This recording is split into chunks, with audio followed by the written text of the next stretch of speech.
Oke, baik Bapak Ibu yang diberkati oleh Tuhan. Nah, kemarin kita belajar ya lanjutan dari hubungan intim ya. Intim. Sekali lagi saya membedah kalimat itu dari image-nya Pastor Daud sendiri. Itu tidak ada di dalam kamus Bapak Ibu ya. Bahwa intim itu saya sebutkan in dengan tim ya. In itu ada di dalam, tim itu kesatuan. Jadi di dalam satu kesatuan. Jadi intim itu bukan satu orang, tapi bisa dua orang, bisa tiga orang, bisa empat orang. Ya, tapi hubungan intim itu sering sekali disebutkan relasi atau relationship antara dua orang, Bapak Ibu. Ya, nah kemarin saya ajarkan kepada kita semuanya, Tuhan bukakan rahasianya, bahwa kebanyakan kita ini dalam berhubungan, kita selalu cuman hanya di level kenalan, Bapak Ibu. Amin. Setelah kenalan sudah, tidak mau menyelami lebih dalam lagi. Makanya hubungan itu sebenarnya kalau cuma sebatas kenalan, itu rapuh Bapak Ibu, rapuh. Sebaik-baiknya perbuatanmu kepada seseorang, kalau cuma hanya sebatas kenalan, maka itu tidak akan menjamin hubungan itu bisa awet. Memang di fase kenalan itu rata-rata masing-masing satu sama lain selalu memberikan yang terbaik. Apalagi kalau kita punya sahabat baru, kenalan baru. Amin. Yang namanya kenalan baru, kita selalu menunjukkan yang terbaik. Amin. Sikap kita, cara ngomong kita, kalau kita punya kenalan, apakah itu sahabat, teman gereja, amin, teman satu komunitas, kita baru kenalan. Oh iya, marga saya Tampu Bolon, marga Eda, apa marganya? Oh saya si Hombing. Oh iya, puji Tuhan. Tinggal di mana Eda? Oh saya tinggal di ujung jalan sana. Oh itu ya, oh iya, amin. Dalam fase kenalan itu, kedua orang ini selalu memberikan yang terbaik. Kalau nanti ketemu di jalan, shalom Eda, shalom gitu ya. Pokoknya romantis Bapak Ibu. Tapi karena masih di batas kenalan, hubungan intim itu nggak bisa dilakukan. Amin. Tidak bisa Bapak Ibu. Pasti rapuh. Karena hubungan intim itu akan dapat dilakukan, dinikmati kalau sama-sama sudah sama-sama kenal Bapak Ibu. Bukan kenalan lagi, tapi sudah sama-sama kenal. Sama-sama kenal. Makanya dalam rumah tangga Bapak Ibu, amin, rumah tangga, kalau dimulai cuma hanya sebatas kenalan, kemudian tanpa adanya waktu untuk mengenali. Nah, tunangan itu sebenarnya diadakan setelah terjadinya perkenalan, amin, lalu sama-sama suka, maka sebelum pernikahan ada yang namanya fase tunangan. Nah tunangan ini belum bisa melakukan yang namanya kewajiban suami istri, belum bisa. Di fase tunangan inilah kedua belah pihak ini lebih leluasa mempelajari kehidupan masing-masing. Yang perempuan mempelajari pribadi laki-laki ini lebih dekat, udah bisa main ke rumahnya. Amin. Karena sama-sama sudah tahu bahwa laki-laki ini, orang tuanya sudah tahu bahwa anaknya laki-laki ini punya teman perempuan yang memang sudah direstui. Itu yang namanya fase tunangan. Ya, jadi perempuan ini bisa mengamati Bapak Ibu. Karakter papanya gimana, karakter ibunya gimana, tentu dengan sopan santun. Dan ini belum ada yang namanya hubungan intim di sini, belum ada. Karena masih fase perkenalan. Amin. Nah, lalu dalam fase tunangan itu itu fase mengenali, ya, lebih dekat lagi Bapak Ibu. Seperti apa karakter laki-laki yang dia cintai itu, yang akan nanti kalau dilanjutkan dalam pernikahan itu bakal jadi suaminya. Amin. Harusnya itu terjadi. Begitu juga yang laki-laki punya kesempatan untuk lebih dalam lagi meneliti. Kalau ada acara keluarga contohnya dari pihak perempuan, laki-laki udah bisa ikut Bapak Ibu. Dan sudah dikenalin sama keluarganya, oh ini yang namanya si Anu gitu ya, oh iya gitu loh. Nggak apa-apa. Ya, itu yang namanya fase tunangan, mengenali lebih dalam. Nah seharusnya kalau ini sudah sama-sama terjadi dan sama-sama mengerti, sama-sama siap Bapak Ibu, maka dipastikan karena sudah banyak tahu sifat karakternya, sudah banyak tahu, hal-hal buruknya pun juga sudah tahu, tapi dua-duanya sudah sama-sama terima, maka dipastikan ketika mereka nanti masuk ke dalam bahtera rumah tangga, maka dipastikan hubungan intim itu pasti akan dinikmati setiap saat. Karena masing-masing sudah sama-sama tahu sifat karakternya. Bahkan tidak ada lagi kesempatan untuk mencela rumah tangganya, karena fase tunangan itu sudah dikasih kesempatan. Mungkin mereka bisa berjalan selama setahun, 2 tahun, 3 tahun masa tunangan itu, silakan. Tapi jangan terlalu lama juga, karena nanti jadi tanda tanya sama orang. Nah, selama 3 tahun itu mengenali pribadi, baik yang laki-laki dan keluarganya atau yang perempuan dengan keluarganya, seharusnya itu sudah cukup untuk kehidupan rumah tangga. Sehingga di kemudian hari tidak ada lagi celah untuk tidak bisa menikmati rumah tangga. Contohnya, amin, kalau memang yang perempuan ini menyukai laki-laki, amin, menyukai laki-laki karena memang gantengnya, karena kayanya dia, amin, yang laki-laki ini jangan langsung percaya Bapak Ibu. Jangan langsung percaya dengan perempuan itu. Karena bisa jadi perempuan itu suka dengan laki-laki, amin, karena gantengnya, karena juga kekayaannya. Nah, makanya jangan buru-buru ambil perempuan seperti itu. Kasih kesempatan sama dia untuk mempelajari dirimu ketika engkau mungkin menunjukkan aslimu gitu loh. Amin. Kalau perempuan itu tetap bisa menerimamu ketika menunjukkan aslimu, bahkan mungkin engkau lagi bokek sekalipun, amin. Karena yang namanya memiliki kelimpahan itu tidak selalu ada. Coba lihat reaksi kekasihmu itu ketika engkau lagi tidak punya duit. Apakah dia tetap sanggup menerimamu? Makanya dikasih jeda waktu yang panjang Bapak Ibu. Karena hidup itu tidak selalunya di atas, tapi juga kadang-kadang di bawah. Ada banyak orang-orang seperti yang saya katakan tadi, perempuan-perempuan tertarik kepada laki-laki karena dia lihat laki-lakinya itu ganteng. Kemudian dia punya harta, punya uang. Amin. Ada kalanya kita memang habiskan, ada kalanya kita seperti tidak punya uang, sekalipun kita punya simpanan. Kira-kira kekasihmu itu bisa terima engkau enggak? Jangan-jangan ketika kita mulai menahan sedikit, amin, keuangan kita simpan, bahkan kita tidak tunjukkan bahwa kita tidak punya uang. Apakah kekasihmu itu tetap mau menerimamu dan percaya? Jangan-jangan, abang ini pelit kali nih gitu ya, langsung bilang pelit. Haleluya. Nah, yang seperti ini menjadi pembelajaran Bapak Ibu. Begitu juga yang laki-laki kalau dekatin perempuan, ketika anak perempuan ada, amin, lalu karena laki-laki tertarik sama dia, jangan buru-buru terima laki-laki itu. Jangan-jangan laki-laki itu cuma hanya ngelihat, aku ini masih cantik, aku ini kerja dan aku punya jabatan. Wah, banyak laki-laki antri Bapak Ibu, 1 RT antri. Haleluya. 1 RT antri untuk mendapatkan yang namanya kembang desa itu. Jangan buru-buru percaya dengan laki-laki itu. Sekalipun laki-laki itu tunjukkan kelebihannya, dia bawa mobil Mercy, dia bawa mungkin dia make over wajahnya, jangan buru-buru percaya Bapak Ibu. Amin. Jangan buru-buru percaya. Haleluya. Ya, karena tidak selamanya manusia itu tetap cantik, tidak selamanya laki-laki itu tetap ganteng. Tidak selamanya laki-laki itu tetap kaya dan sukses, suatu kali dia bangkrut. Amin. Tetapi kalau kedua pasangan ini, kedua manusia ini sama-sama benar-benar sudah mengenali, amin, bukan sekedar kenalan Bapak Ibu.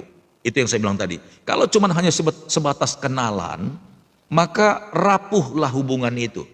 Tidak akan mungkin bisa bertahan lama yang namanya hubungan intim itu. Hubungan intim itu sekali lagi saya sebutkan. Ya, hubungan intim itu bukanlah klimaks yang dilakukan oleh kewajiban suami istri di tempat tidur, bukan Bapak Ibu. Tapi hubungan intim itu ketika sama-sama, amin, sedang mengalami satu persoalan, sedang mengalami kesulitan keuangan, dua-duanya itu tetap menunjukkan keintiman Bapak Ibu, tidak mengurangi nilai kebersamaan. Karena apa? Karena dua-duanya sudah sama-sama tahu, dua-duanya sudah sama-sama kenal. Dan tidak ada yang emosian, tidak ada yang istilahnya berat sebelah. Karena dua-duanya sama-sama menghormati, sama-sama menghargai. Nah, kalau ada kehidupan seperti ini, amin, bukan karena kekayaan suaminya, bukan hanya karena sekedar cantiknya istrinya, tapi karena benar-benar adanya satu hubungan yang kuat, saya percaya Bapak Ibu, Amin. Situasi apapun yang dihadapi, pasti mereka itu dapat melewatinya dengan yang namanya keintiman yang luar biasa. Nah, beda dengan rumah tangga yang dimulai hanya dasar kenalan saja. Amin.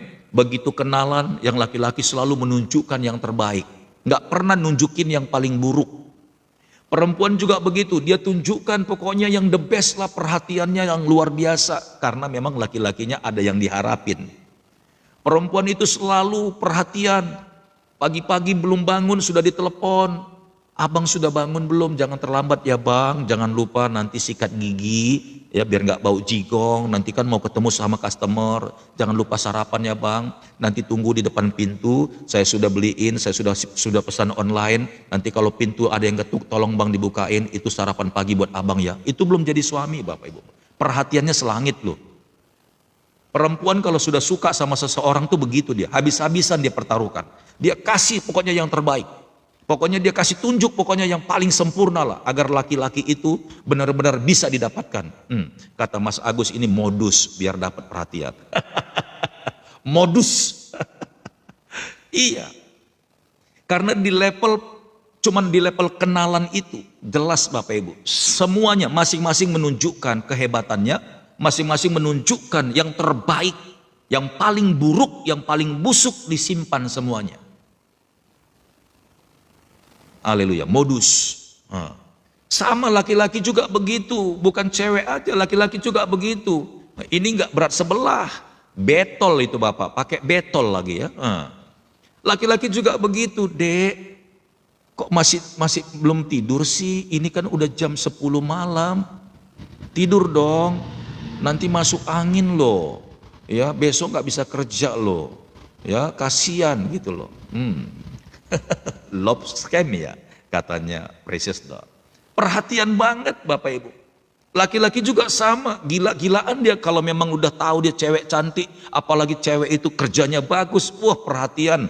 Pokoknya kemana-mana, sewa mobil tiap hari juga nekat dia Bapak Ibu. Sekalipun pakai gesek kartu kredit, dia nggak boleh tahu itu pacarnya. Pokoknya seperti serasa dia punya mobil sendiri. Kadang-kadang mobil teman aja pun dia pinjam, dia paksa. Bahkan nanti kembali pun pulang tuh bahan bakar nggak dikembalikan, nggak dibayar, nggak diisi ulang Bapak Ibu. Nekat cuman hanya karena nunjukin kemampuannya kepada perempuan itu. Hati-hati Bapak Ibu.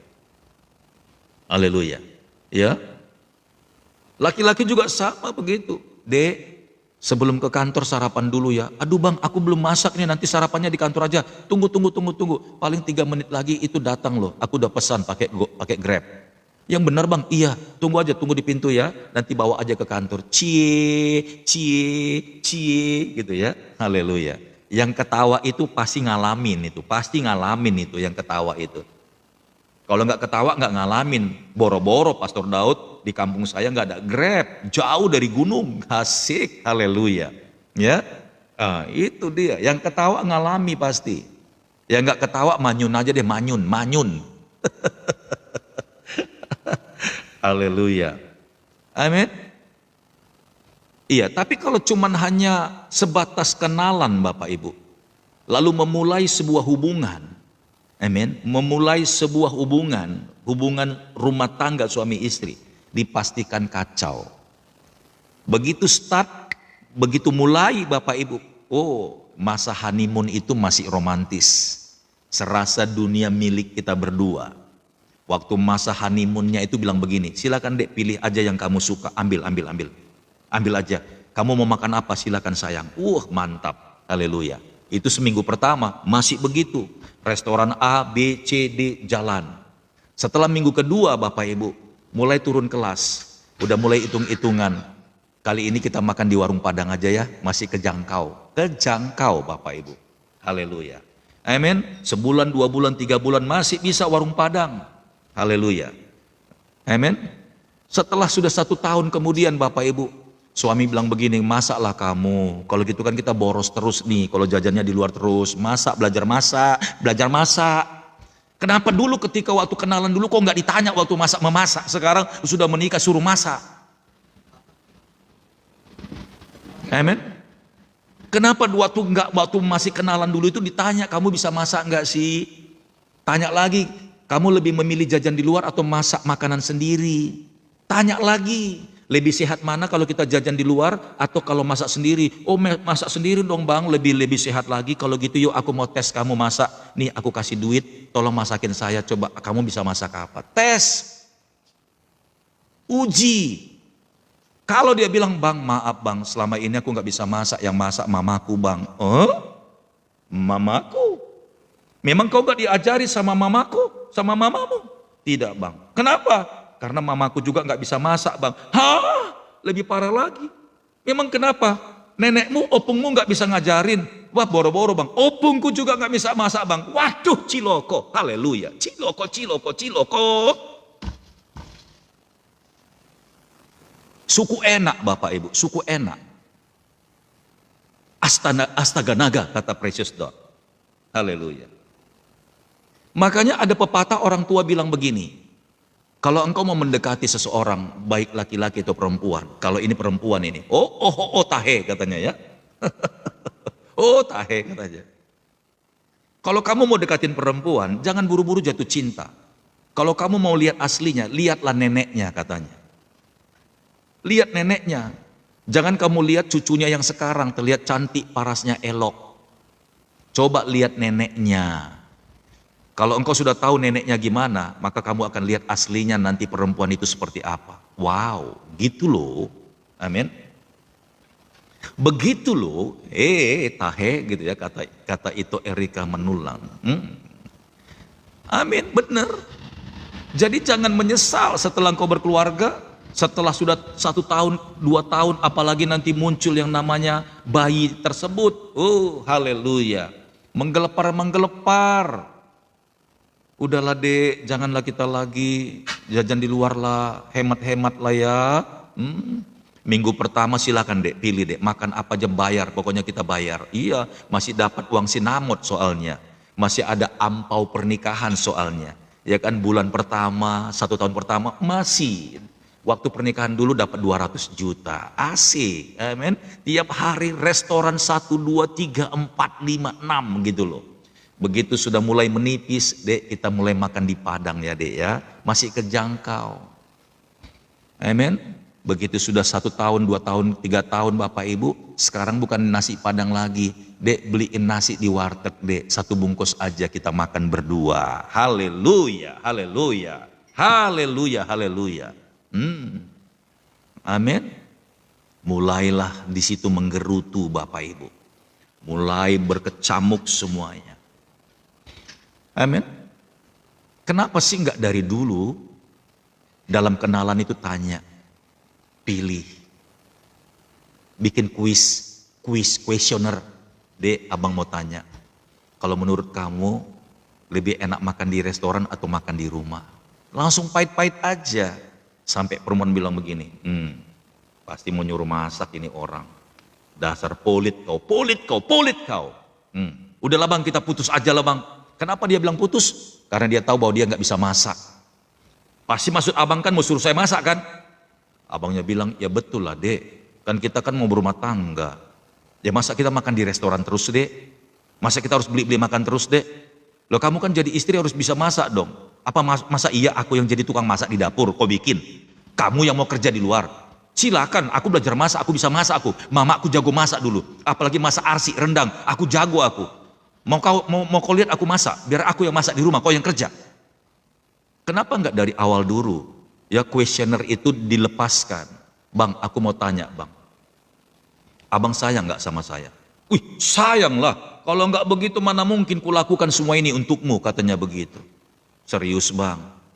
Kalau sekarang abang suka ngajak aku jalan-jalan, nanti kalau kita udah punya anak masih jalan-jalan enggak bang? Pasti banget. Serius bang.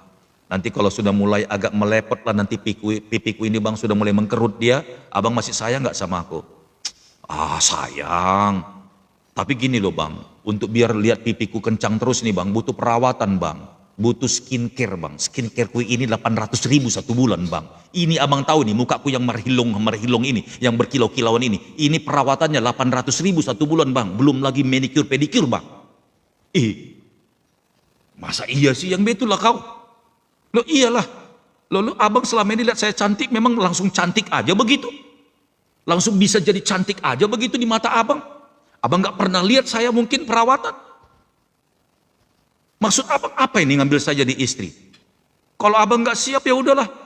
Langsung suaminya bilang, ih ngeri kali pula kawan ini. Ah atur posisi lah kalau begitu. Nggak bisa diteruskan ini wah. Nggak bisa diteruskan ini. Bisa mendidih aku nanti dompetku ini. Bangkrut aku nanti ini. Kenapa enggak dari masa kenalan itu ada kuesioner? Coba cari tahu, tanya detail. Ya kan? Abang nggak tahu ini glowing bang, glowing. Gara-gara glowing lah ini abang tertarik kan? Pandangan pertama awal kita berjumpa. Haleluya. Dangdut lagi Bapak Ibu.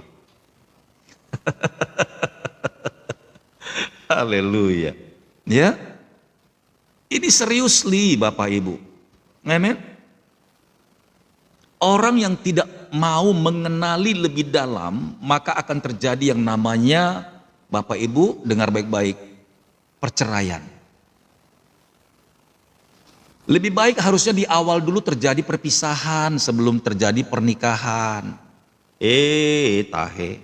Banyak orang akhirnya setelah dia sudah berkeluarga sekian tahun menyesal. Sampai dia bilang sama orang cerita, Eda, kenapa Eda?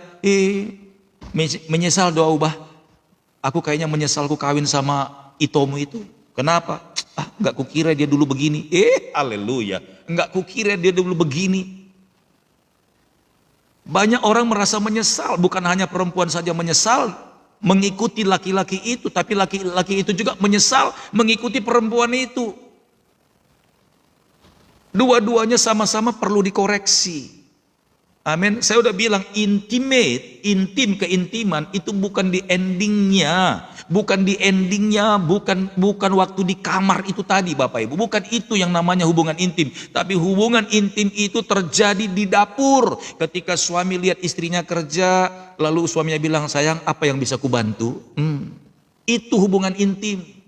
Ketika istrinya lagi cuci baju, lagi keringat begini, lagi gendong anak di belakang, lalu suaminya bilang, sayang udah duduk dulu ya, biar aku yang mengerjakan. Ini kayaknya agak berat ini, jangan diterusin, nanti pinggangmu patah, biarlah aku yang meneruskan ini. Lalu istrinya mulai turunkan anak itu, istrinya mengerjakan yang lain. Itu yang namanya hubungan intim. Amin. Sama-sama menaruh percaya, itu yang namanya hubungan intim. Bahkan sekalipun kekasihnya itu tinggal di luar kota, tetap hubungan intim, percaya, tidak ada keraguan sedikit pun karena sudah tahu siapa laki-laki itu sebenarnya. Dia sudah tahu. Begitu juga istrinya ketika ditinggalkan jauh. Amin. Penyakit ini Bapak Ibu, sorry ya, saya tidak mengungkit siapapun. Ini khotbah Bapak Ibu. Amin. Penyakit ini juga dialami oleh laki-laki dan perempuan. Ketika terjadi yang namanya perpisahan jarak jauh karena tugas pekerjaan dan segala-galanya, perempuan juga bisa sama, meleset juga dia.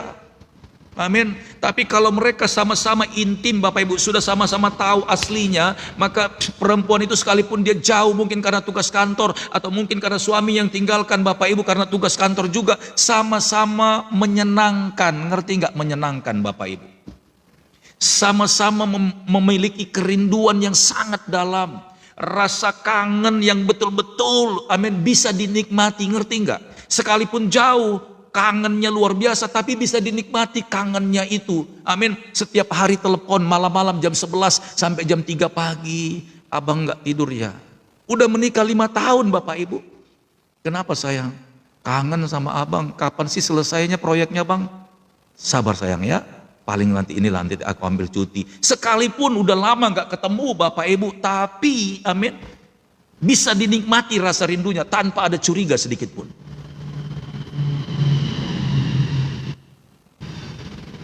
Itu kalau orang punya hubungan intim. Tapi kalau cuman hanya kenalan, langsung ditelepon. Kenapa lama kali sih bang, kau gak pulang-pulang? Kau sama siapa di situ? Coba dulu buka dulu kameramu itu. Jangan-jangan kau bilang di proyek siapa temanmu di sana? Ayo coba buka dulu videonya, putar bang, putar.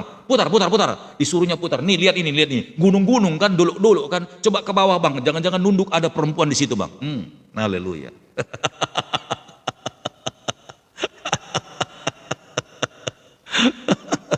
Kapok ini dengar khotbah Pastor Daud. Kapok ini semuanya ketampeleng ini. Haleluya.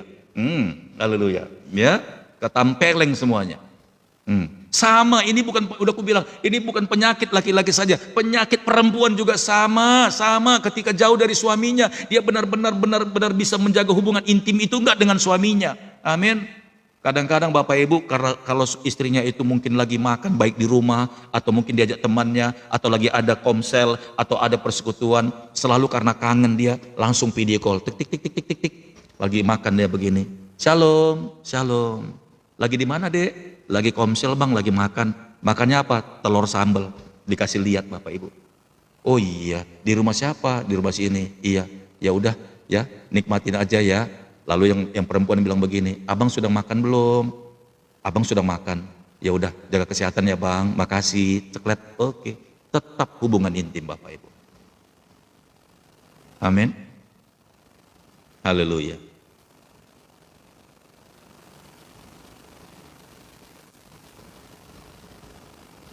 Amin. Saya suka canda sama Ibu Susan Bapak Ibu. Ya, saya suka canda sama Ibu Susan. Orang kalau intim itu Bapak Ibu. Amin. Dia tidak terpengaruh dalam kondisi apapun, itu intim. Bapak Ibu lihat ya jari-jari saya. Kalau ini lambang apa Bapak Ibu? Ini lambang apa nih? Lambang apa ini Bapak Ibu? Ayo, yang tahu jawab Bapak Ibu. Lambang apa? Adelia bilang lambang sayang. Mas Agus kasih sayang. Oke? Ibu Jenny sayang. Saya mau tanya, pernah nggak istri-istri bilang begini sama suaminya? Pernah nggak istri-istri bilang begini sama suaminya? Pernah nggak? Saya tanya, pernah nggak istri-istri bilang begini sama suaminya? Tuh, ada yang bilang nggak pernah loh. Pernah Pastor. Nah, dengar baik-baik Bapak Ibu. Saya juga begini, ini istilah saya dengan Pastor Susan ya. Kalau Ibu Susan sudah bilang begini, wah itu kode Bapak Ibu, itu kode. Ngerti kode ya? Kalau dia sudah bilang begini Bapak Ibu, itu nggak mungkin saya lewatkan itu. Harus itu, harus kenyataan. Katanya begitu. Udah, siap dilakukan. Katanya. Saya langsung ngerapat Bapak Ibu, langsung ngerapat saya kalau dia udah bilang begini. Saya deketin dia, haleluya. Tapi herannya kalau dia udah begini tapi goyang-goyang Bapak Ibu, udah begini-begini, saya kabur Bapak Ibu. Tahu nggak artinya begini apa itu Bapak Ibu? Coba jawab dulu.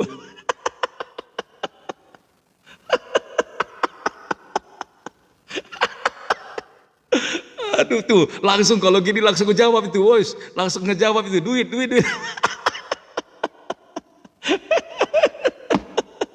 Aduh tuh, langsung ngejawab semuanya. Oh haleluya. Nah ini masalahnya nih, langsung ini. Ibu-ibu langsung, wih, ye, katanya.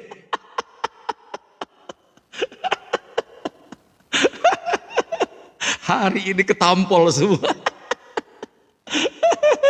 Haleluya. Kalau dia udah bilang begini, tangannya jari-jarinya diam, itu enggak saya lewatkan Bapak Ibu. Langsung saya sikat itu.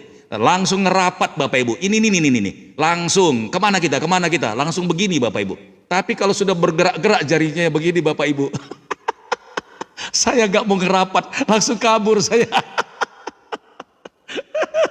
Saya langsung berteriak sama Tuhan, Tuhan kirimkan berkat-Mu Tuhan.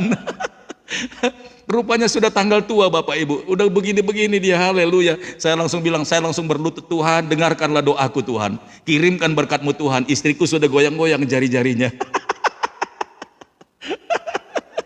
Haleluya. Amin. Seringan gimana, begini atau begini Bapak Ibu? Coba dulu, seringan begini atau gini? Ayo jujur dong. Amin, jujur. Jangan-jangan goyang-goyang terus tiap hari, nggak pernah begini. Ya begininya malu, tapi kalau begininya berani gitu loh.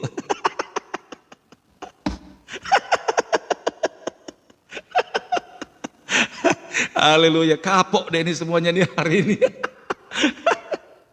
Aduh, ayo dong. Iya ya. Yang mana? Yang lebih sering begini atau yang begini nih ibu-ibu? Jangan-jangan setiap kali ketemu sama suami gini-gini terus kan?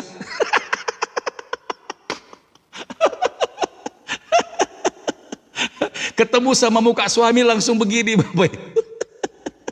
Enggak pernah kasih begini, I love you darling, I love you darling. Enggak pernah kasih kode begini Bapak Ibu. Amin. Kadang-kadang suami stres, haleluya. Tiap kali ketemu sama suami goyang-goyang jari-jarinya nih. Gimana enggak suami-suami kabur dan malas pulang ke rumah? Ketemu sama suami begini nih, begini nih. Coba dong sering-sering tuh diam jari-jarinya, begini, I love you darling, apa kabarmu? I love you darling gitu loh. Haleluya. Ini ada yang bilang lagi money is king katanya kan, wah itu dia. Amin. Nah, makanya mulai dikoreksi nih, mulai dikoreksi satu-satu nih. Iya betul pastor, makanya, iya betul sekali katanya.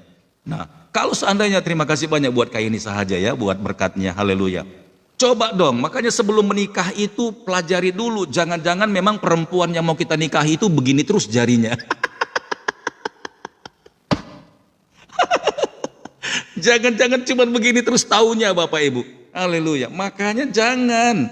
Amin. Bukan karena cantiknya, bukan karena dia juga karena sudah kerja. Tapi istri itu sekalipun dia sudah kerja menghasilkan, tetap di dalam pikirannya suami itu yang nafkahi. Amin. Jadi jangan salah Bapak Ibu. Begitu juga sebaliknya. Amin. Logo ini juga harus dibuat sama laki-laki. Ya, dalam keadaan apapun, istri lagi capek, lagi lelah, lagi mukanya lagi benar-benar kusut, katakanlah begini, I love you. Amin. Haleluya. Kalau suami bilang begini, tenang, duit ada. Haleluya. Kalau suami yang bilang begini, tenang, ada duit, ayo jalan-jalan. Oh ya, asik gitu loh. Haleluya. Amin. Dua-duanya sama-sama belajar Bapak Ibu. Amin. Haleluya. Jadi istri harus tahu, suami harus tahu juga, dan sama-sama menjaga. Sekalipun suami enggak kasih goyang-goyang duitnya begini, istri sudah tahu, oh ya suamiku lagi bokeh. Tenang. Amin. Mulai jaga diri. Mulai tetap bilang I love you darling. Gitu loh. Amin. Jadi kalau kita sudah sama-sama kenal, amin, mengenali Bapak Ibu, maka dipastikan seberat apapun tantangan persoalan dalam rumah tangga pasti bisa dilewati. Beda dengan orang cuman hanya di batas kenalan, amin, baru satu tahun pertama minta pisah. Kalau begini, ini masih tahun pertama, udah begini beratnya, kita ribut berantem terus, lebih baik berpisah, mumpung belum punya anak. Haleluya. Ngeri Bapak Ibu. Ngeri kan? Pastor, apakah ada dasar firman-Nya? Ada. Yuk, mari sama-sama kita buka ya. Haleluya. Mari sama-sama kita buka. Haleluya. Kejadian ini Bapak Ibu dialami oleh Tuhan Yesus juga. Dan ternyata banyak orang-orang mengikut Yesus itu cuma hanya sebatas di kenalan saja. Haleluya. Mari kita lihat.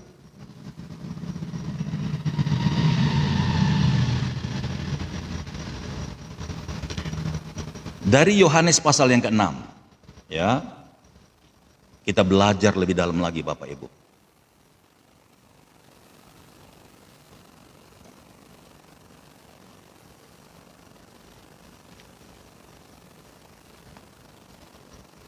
Yohanes pasal yang ke-6 ayat 25 sampai habislah nanti kita pelajari. Panjang sekali nih Bapak Ibu, panjang sekali. Bisa jadi kita selesai khotbah aja nih, bisa jam 11 siang ini. Kayaknya nggak ada doa di room ini, nggak ada doa di room. Jadi ini khotbah bisa 2,5 jam ini. Yohanes pasal 6 ayat 25 sampai selesai nanti ya. Oke. Judulnya roti hidup. Judulnya roti hidup. Kalau kemarin kan Petrus ya. Amin. Dibahas tentang Petrus. Sekarang ini ya tentang pribadi Yesus juga, tapi kepada orang banyak. Oke. Terima kasih banyak yang sudah tuliskan ayatnya. Ayat 25 saya bacakan buat kita semuanya. Ketika orang banyak menemukan Yesus di seberang laut itu, mereka berkata kepadanya, Rabi, bila mana engkau tiba di sini? Itu bahasa Jakartanya, Tuhan, kapan tibanya di sini? Bila mana engkau tiba di sini? Kapan nyampe sini? Gitu ya. Orang-orang banyak ini dikatakan di sini, ketika orang banyak itu termasuk murid-murid Yesus juga. Karena udah disebutkan orang banyak, tanpa terkecuali. Sekalipun murid-murid Yesus itu adalah orang-orang yang spesial. Kita sudah belajar kemarin tentang murid-murid Yesus. Ternyata mereka pun bukan mengenali tentang Yesus, tapi cuma sebatas kenalan. Itu sebabnya ketika Yesus sedang dihajar, dicambuk, amin, mereka tidak mengerti siapa Yesus sebenarnya, tapi justru Maria Magdalena yang menunjukkan keintimannya dengan Tuhan. Orang yang intim itu, ingat ya, saya ulang lagi sedikit ya. Orang yang intim itu selalu mendengarkan perkataan pasangannya.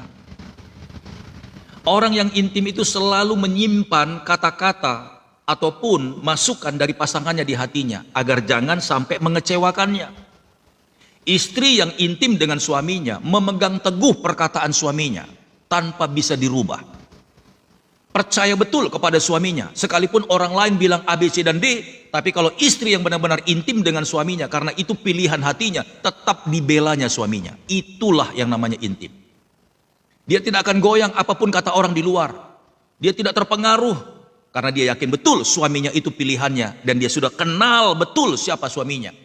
Sekalipun dulu suaminya itu bandit, sekalipun suaminya itu dulu adalah, maaf Bapak Ibu, seorang narapidana, seorang yang DPO, daftar pencarian orang, tapi karena dia sudah bertobat, istrinya tahu, amin, dan sudah mengenal siapa suaminya itu. Bahkan dulu pun keadaannya, rumah tangganya, bahkan orang tuanya, opungnya pun sudah dia kenali. Makanya sekalipun orang bilang A, B, C, dan D tentang laki-laki itu, amin, sebagai seorang istri yang intim, tidak akan tergoyahkan. Seharusnya murid-murid Yesus juga seperti itu. Kalau mereka bukan sekedar mengenal atau pengenalan dengan Yesus, tapi mengenali Yesus lebih dalam, tentulah murid-muridnya itu tidak ada yang meninggalkan Yesus. Karena mereka sudah tahu bahwa Yesus itu akan bakal disalibkan. Mereka sudah tahu bahwa Yesus itu akan mati tersiksa. Mereka sudah tahu bahwa Yesus itu datang ke dunia sebagai titisan dari Allah, amin, menjelma menjadi manusia yang tujuannya untuk mengampuni dosa manusia dengan mati disalibkan. Kalau seandainya murid-muridnya tahu, pasti murid-muridnya tidak akan kabur dan murid-muridnya tidak akan tinggalkan Yesus. Tapi masalahnya murid-muridnya tidak tahu, Bapak Ibu, tidak mengenali lebih dalam Yesus itu siapa, dan kok sampai dibunuh, sampai murid-muridnya itu menangis di dalam satu ruangan. Mereka kehilangan Yesus dan mereka menganggap Yesus sudah mati, guru kita sudah tidak ada, seperti anak ayam tercerai-berai. Tapi Maria Magdalena mengingat perkataan kekasihnya itu, mengingat perkataan gurunya itu, mengingat menyimpan semua isi hati yang disampaikan oleh Tuhan Yesus. Makanya ketika Yesus disalibkan pada hari yang ketiga, Maria Magdalena pergi ke kuburan, kemudian dia datang dan dia percaya bahwa Yesus itu sudah bangkit. Haleluya. Berapa banyak kali kita di sini, Bapak Ibu, sebagai istri-istri atau suami, benarkah engkau adalah orang yang intim dengan suamimu, dengan istrimu, dan engkau menyimpan dan engkau pegang perkataannya dan engkau percaya bahwa suamimu itu tidak akan melakukan dosa dan kejahatan, dan engkau pegang, engkau percaya. Aku pegang perkataan suamiku. Berapa banyak saudara seperti itu? Begitu juga suami-suami, ketika engkau ambil keputusan dan memilih perempuan itu jadi istrimu, sampai kapanpun, mau apapun kata orang, engkau tetap bilang, I believe to my wife. Aku percaya kepada istriku karena aku mengambil keputusan, dialah yang menjadi, amin, pendampingku seumur hidup. Sekalipun orang tuanya marah-marah, sekalipun opungnya marah-marah, aku percaya istriku setia kepadaku. Berapa banyak Bapak Ibu bisa lakukan itu? Kalau engkau tidak lakukan itu, engkau cuma sebatas hanya kenalan dengan suamimu, dengan istrimu. Sangat-sangat malang nasib kita, Bapak Ibu. Engkau tidak pernah mengenali siapa pasanganmu yang sesungguhnya, makanya engkau rugi. Engkau tidak pernah mengalami berkat damai sejahtera. Enggak pernah, Bapak Ibu. Engkau diterpa badai terus. Sama-sama menaruh curiga. Kenapa? Karena tidak memahami siapa pasanganmu itu. Haleluya. Nah, dalam perikop ini juga kita akan belajar, Bapak Ibu, ya. Perhatikan ayat 25 ini. Ketika orang banyak menemukan Yesus di seberang laut itu, mereka berkata kepadanya, "Rabi, bila mana engkau tiba di sini?" Ayat 26, Yesus menjawab mereka, perhatikan baik-baik, "Aku berkata kepadamu, sesungguhnya kamu mencari aku bukan karena kamu telah melihat tanda-tanda, melainkan karena kamu telah makan roti itu dan kamu kenyang. Bekerjalah bukan untuk makanan yang akan dapat binasa, melainkan untuk makanan yang bertahan sampai kepada hidup yang kekal, yang akan diberikan anak manusia kepadamu. Sebab dialah yang akan disahkan oleh Bapa Allah dengan meterainya. Haleluya. Sebenarnya Yesus dalam pelayanannya Bapak Ibu, amin, dia memberitakan Injil yang sebenarnya dirinya sendiri. Haleluya. Dan dia mengajarkan sesuatu kebenaran kepada orang, sehingga orang-orang yang terikat dilepaskan, orang-orang yang tersesat dibebaskan. Itu pengajaran Bapak Ibu. Orang-orang yang istilahnya tidak mengerti kebenaran jadi pintar. Haleluya. Orang yang buta jadi celik bisa melihat. Amin. Orang yang berdosa akhirnya mereka bertobat, ternyata perbuatan mereka itu tidak benar. Amin. Yesus itu membawa roti hidup, yaitu pengajaran itu. Setelah itu Yesus melakukan banyak tanda-tanda ajaib. Amin. Rupanya orang-orang banyak di sana Bapak Ibu, amin, tertarik dengan keajaiban-keajaiban yang dilakukan oleh Yesus. Yesus tidak mau. Bahkan sampai Yesus memberi makan 5.000 orang laki-laki belum termasuk perempuan dengan 5 roti dan 2 ikan. Bisa membuat orang lain kenyang sekenyang-kenyangnya, bahkan sampai sisa 12 bakul. Orang tertarik dengan Yesus itu karena mujizat-mujizatnya. Tapi Yesus tidak lakukan itu Bapak Ibu. Maksudnya bukan itu yang jadi fokus utamanya. Tapi Yesus datang membawa pengajaran agar orang-orang yang tinggal dalam kegelapan itu keluar Bapak Ibu. Nah, apa jadinya, amin, kalau seandainya Yesus kemanapun dia pergi yang dia tontonkan cuman mujizat, mujizat, mujizat, mujizat, mujizat, dan tidak ada pengajaran, tidak ada pengertian, maka Yesus itu tidak ada ubahnya, disebut juga sama dengan dukun. Makanya orang-orang Farisi pantas, setelah saya kupas Alkitab ini lebih dalam, lebih jauh, makanya dia pantas, orang-orang Farisi ahli-ahli Taurat menuduh Yesus. Yesus itu mengusir setan dengan Beelzebul. Pekerjaan dukun kan begitu. Bapak Ibu sakit, Bapak Ibu terikat, lalu percaya kepada dukun, dan dukun seakan-akan melepaskan setan itu. Seperti itulah tuduhan orang Farisi kepada Yesus. Dia mengusir setan dengan setan, begitu loh. Yesus tidak mau dikatakan dia dukun Bapak Ibu. Sebab yang dia utamakan datang ke dalam dunia ini adalah penyelamatan. Bagaimana caranya biar orang itu celik dan mengerti maksud tujuan Tuhan. Itulah yang namanya pengajaran. Mengembalikan orang-orang yang tersesat kepada Gembala Agungnya, kepada pemiliknya Allah Bapa. Amin. Dengan menyerahkan dirinya Bapak Ibu.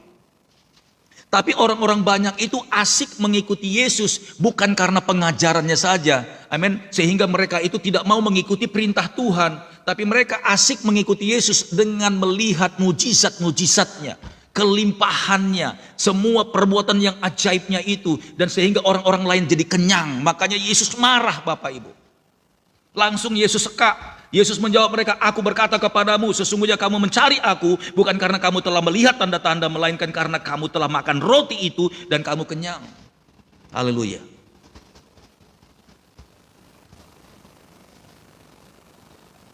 Kata kenyang di sini maksudnya Bapak Ibu menguntungkan sendiri. Kenyang dalam konteks makanan. Haleluya. Tapi tidak mau diubahkan sama Tuhan. Sebenarnya mujizat yang Tuhan lakukan itu berdasarkan pengajarannya, agar orang lain yang tadi menerima pengajaran itu melihat ini loh keajaiban itu. Tapi orang tetap tidak bisa mau menerima Yesus seutuhnya. Yesus itu Injilnya Bapak Ibu. Yesus itu kabar baiknya. Di dalam akulah terjadi mujizat itu. Kalau engkau percaya kepadaku, Yesus bilang begitu, maka apapun yang kulakukan ini terjadi bagimu. Tapi orang-orang yang mengikuti Yesus itu cuman hanya euforia ketika melihat orang buta disembuhkan. Apalagi kemana-mana, amin. Yesus itu ternyata kalau banyak orang-orang datang hanya untuk cari makanan, amin, haleluya. Yesus itu ternyata setiap kali dia mengajar, dia menyuruh murid-muridnya membeli makanan Bapak Ibu. Sekalipun itu cuma 1 kali dicatat di dalam Alkitab. Ternyata di mana Yesus pelayanan, kalau sampai malam Bapak Ibu, Yesus itu suruh murid-muridnya pergi belilah makanan, kasih makan mereka. Itu sudah kebiasaan Yesus sebenarnya. Makanya sampai sekarang di mana ada ibadah, ada persekutuan, selalu ada makanan Bapak Ibu. Seperti sebuah kewajiban. Tidak membiarkan orang yang ikut ibadah persekutuan itu pulang dengan kelaparan. Bisa jadi tadi orang yang datang ibadah itu memang di rumahnya nggak ada makanan. Makanya dia datang ke persekutuan lalu dia kenyang sampai di situ. Cukup sampai di situ. Makanya firman Tuhan bilang engkau datang karena makanan kan? Haleluya. Engkau datang bukan karena minta diubahkan Tuhan hidupmu. Engkau datang bukan karena melihat bahwa Yesus itu sebenarnya ajaib sanggup memberikan engkau makan. Tapi ada banyak orang datang beribadah konsepnya supaya kenyang Bapak Ibu. Haleluya. Amin. Nah, kita lihat Bapak Ibu ya. Ayat 28, lalu kata mereka kepadanya, apakah yang harus kami perbuat supaya kami mengerjakan pekerjaan yang dikehendaki Allah? Lihat, Tuhan mau ada respon. Saya juga rindu kepada Bapak Ibu semuanya. Kalau Bapak Ibu cuma hanya sekedar batas kenalan dengan Pastor Daud, Pastor Daud itu luar biasa. Pastor Daud itu kalau ngajar enak, telinga saya itu sekalipun panas, tapi saya ketagihan. Kadang-kadang Pastor Daud itu kelihatan lucu tapi benar-benar menampol gitu ya. Itu cuma hanya di permukaan Bapak Ibu. Sekali lagi saya ulang ini. Tapi apakah semua pengajaran yang Pastor Daud sampaikan itu sesuai dengan hati Tuhan itu Bapak Ibu lakukan atau tidak? Bapak Ibu praktekkan atau tidak? Itu masalahnya. Kalau Bapak Ibu ingin lebih mengenali Pastor Daud, bukan sekedar mengenal lewat layar, tapi ingin mengenali Pastor Daud, haleluya, maka saya berharap sekali ada perjumpaan dan ada yang namanya sharing counseling, ada yang namanya fellowship. Bapak Ibu nggak pernah tahu kan nomor sepatunya Pastor Daud? Ini saya bukan mau minta Bapak Ibu, bukan mau minta, serius. Saya sudah punya sepatu. Sebagai seorang yang benar-benar kenal, aku tahu nomor sepatunya Pastor Daud, aku kenal, aku tahu.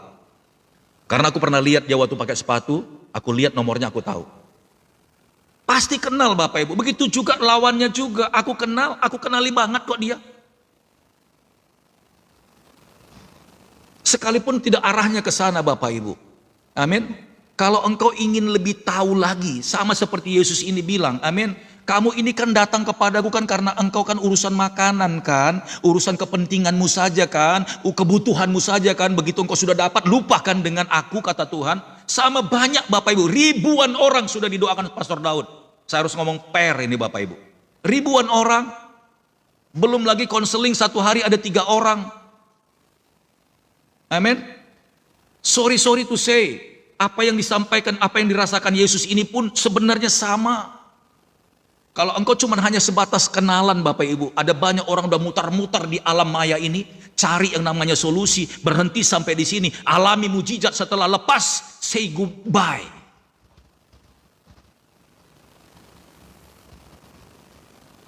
Enggak terjadi yang namanya hubungan intim. Haleluya. Apakah itu berkenan di hadapan Tuhan? Enggak Bapak Ibu. Itu sama seperti kita berumah tangga enggak berkenan. Itu namanya roh perpecahan. Tapi saya bersyukur ada di sini juga orang-orang yang lurus, menjadi murid-murid yang sejati. Bahkan pengajaran yang Pastor sampaikan itu dia hidupi. Bahkan seakan-akan dia mau kerjakan juga. Pastor bimbing saya Pastor. Saya rindu pengurapan di Pastor Daud ini mengalir di dalam saya. Dan saya mau lakukan. Haleluya. Maksudnya Yesus itu sebenarnya seperti itu Bapak. Pastor, datanglah ke rumah saya. Amin. Datang Pastor Daud. Sama Ibu Susan, saya tunggu. Haleluya. Ini bukan berarti Bapak Ibu sediakan makanan buat kami.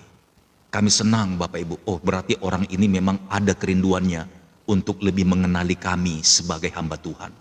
Berarti orang ini ada kerinduannya. Bukan sekedar dengar lewat dunia maya, lewat media sosial.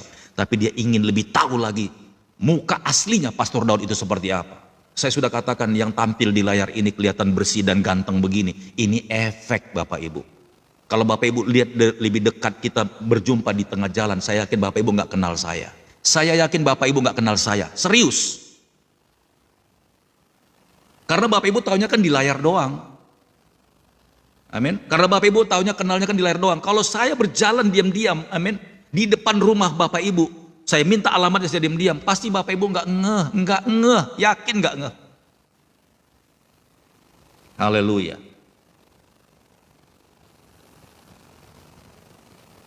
Tapi kalau orang yang secara spesifik Bapak Ibu, aku ingin tahu nih, aku ingin lebih dalam lagi dengan Pastor Daud, lebih mau tahu karakternya dia. Benarkah dia ini hamba Tuhan sesungguhnya atau tidak? Aku mau undang dia. Atau kalau boleh biar Pastor Daud tahu saya nekat, saya minta nomor teleponnya Pastor Daud, minta alamatnya. Saya mau datang Pastor, minggu depan saya datang. Saya datang, sejauh pun di ujung bumi rumahnya Pastor Daud, saya datang. Oh ternyata rumahnya Pastor Daud berantakan begini kayak gudang.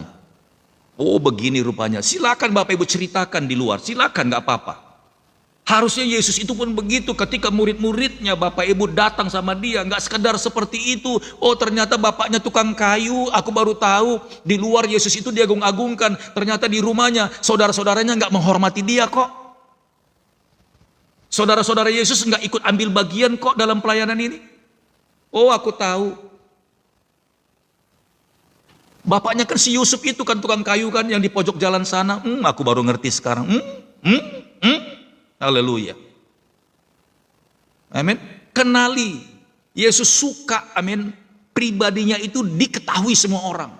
Bahkan sampai dia terhina, dicambuk, dipukuli, Bapak Ibu, ditonjok. Amin. Haleluya. Kalau murid-muridnya itu benar-benar intim dan mengenali Yesus itu siapa, pasti murid-muridnya itu sampai putus lehernya di awal itu pun pasti berani dia pertaruhkan untuk gurunya itu. Haleluya. Tapi ini murid-muridnya kabur. Amin. Ketika gurunya dipermalukan, satu demi satu ya hilang, ya kabur. Amin. Tapi Maria Magdalena dengan Maria, kalau boleh dekat ketika Yesus dihajar, ditendang, amin. Itu Maria Magdalena dan ibunya itu dia peluk Yesus, jangan sampai dipukul. Tapi murid-muridnya kabur, Bapak Ibu. Kemarin saya sudah singgung tentang Petrus. Ketika dia diam-diam dari jarak jauh. Bukankah kamu itu salah satu di antara orang itu yang sedang dianiaya itu? Petrus ketakutan, Bapak Ibu. Bukan, saya bukan. Saya bukan orang dari antara mereka. Mundur lagi, dia lebih mundur lagi, makin menjauh dari Tuhan. Gak berani lihat Yesus dihantam. Ngelihat gaya bahasamu, saya kayaknya kamu ini bagian dari orang itu bukan? Oh jauh dong, orang kampung saya aja beda dengan kampung orang itu. Orang itu aja tinggalnya di dusun A, saya kan di dusun Z, jauh tahu. Haleluya.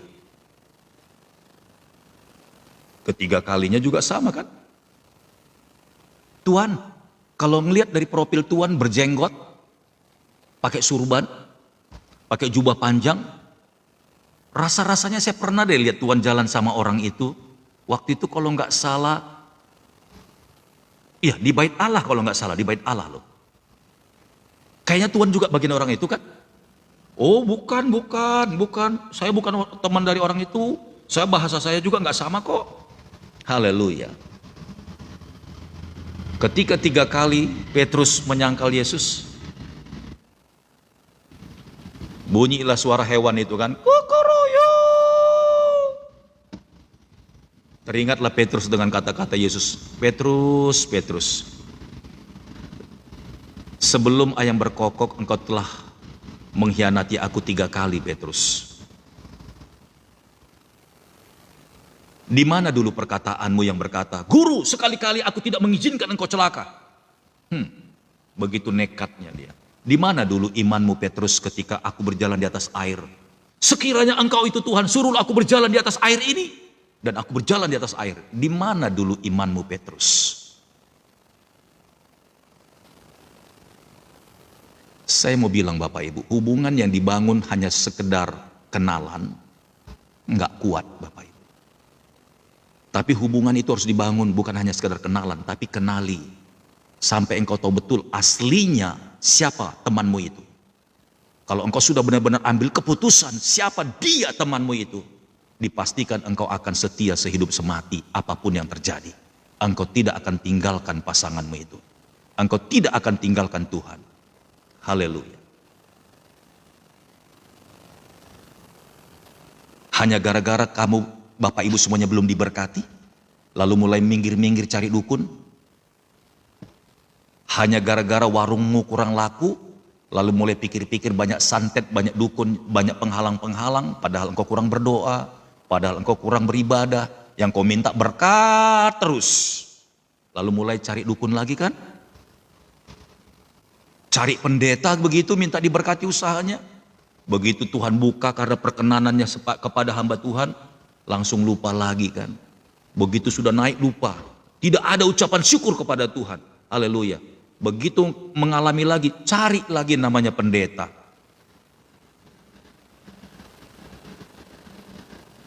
Ayat 28 ini berkata, lalu kata mereka kepadanya, apakah yang harus kami perbuat supaya kami mengerjakan pekerjaan yang dikehendaki Allah? Jawab Yesus kepada mereka, inilah pekerjaan yang dikehendaki Allah, yaitu hendaklah kamu percaya kepada Dia yang diutus Allah.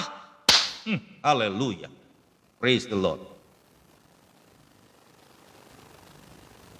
Berat Bapak Ibu, berat, serius berat. Di tengah-tengah kita lagi sakit belum disembuhkan sama Tuhan, masihkah engkau percaya sama Dia? Di tengah-tengah engkau lagi membutuhkan uang dan pertolongan belum segera dinyatakan, masihkah engkau tetap percaya sama Dia? Sama seperti istri tadi yang percaya kepada suaminya, suaminya itu belum bekerja, bahkan kalaupun dia sudah bekerja belum gajian, tapi tetap istri bersyukur, Tuhan yang penting suamiku pulanglah ke rumah. Dia bawa duit atau tidak bawa duit, aku tetap akan melayani suamiku sebab dialah rajaku di rumah. Jangan sampai suami akhirnya takut pulang ke rumah begitu ketemu suami. Udah kau bawa belum? Kalau belum kau bawa, jangan kau pulang ke rumah. Haleluya.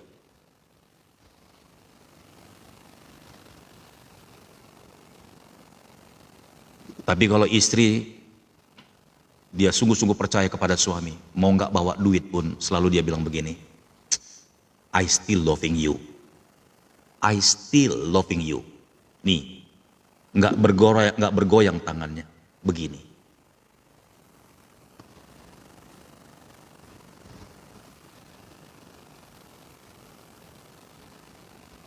Ya sayang dong yang baterainya habis ya, nggak ngikutin panjang di khotbahnya. Amin. Yesus bilang bukan sekedar roti itu, bukan sekedar mujizat itu, Tuhan datang dan memberikan pengajarannya kepada semua orang agar orang-orang percaya sungguh-sungguh kepadanya sekalipun tidak ada mujizat. Believe me, I am the way, the truth, the life. Haleluya. Sekalipun gak ada mujizat, still believe to the Lord, to the Jesus. Haleluya.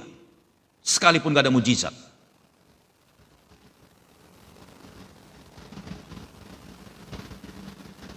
Ada banyak orang datang sama Tuhan cuma cari mujizatnya. Di awal-awal Tuhan memang tunjukkan itu bahwa itu adalah kebutuhan mereka. Amin. Mereka sudah mengikuti Tuhan Yesus mendengar mengajar, kelaparan, Tuhan kasih makan. Tapi itu jadi kebiasaan Bapak Ibu. Itu akhirnya ditaruh dalam hati mereka. Datang sama Tuhan Yesus untuk kenyang. Bukan menyenangkan hati Tuhan. Ayat 30, maka kata mereka kepadanya, tanda apakah yang engkau perbuat? Masih nanya lagi, tanda apakah yang engkau perbuat? Padahal mereka sudah dikasih makan Tuhan kenyang, amin. Tapi masih nanya lagi, maka kata mereka kepadanya, tanda apakah yang engkau perbuat supaya dapat kami melihatnya dan percaya kepadamu? Pekerjaan apakah yang engkau lakukan? Haleluya. Bukankah seperti itu kan kata-kata yang sering terjadi di dalam rumah tangga? Suaminya bilang, dek, kita sudah menikah 15 tahun, kamu masih belum mengenali aku suamimu. Halo.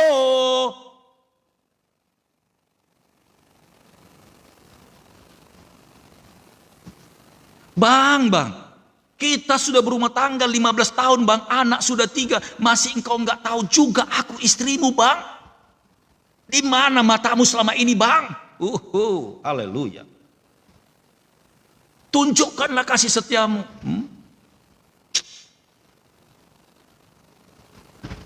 Coba tuliskan di sini yang orang Batak bilang pas naik puang, bilang pas naik puang. Ayo tuliskan dulu. Pas naik puang bilang.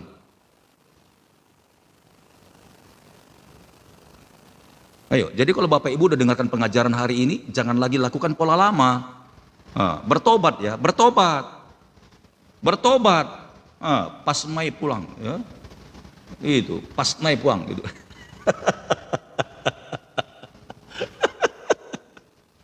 Pokoknya ini kita khotbahnya sampai jam 11 asli. 2,5 jam khotbah. Yang benar-benar nggak kuat di pengajaran ini pasti mental, Bapak Ibu, mental. Jangan sampai, pastor aku lagi mau masak ini pastor, kalau nggak dengar khotbahnya sambungannya nanti udah rugi saya ini pastor. Gimana ini udah jam segini pastor? Aduh, jeda boleh nggak pastor disambung besok? Nggak boleh. Karena ketika Roh Kudus berbicara di dalam pikiran Pastor Daud, sekalipun Pastor Daud tertawa, ini Pastor Daud lagi connecting dengan surga. Nggak bisa saya karang-karang cerita ini Bapak Ibu. Haleluya.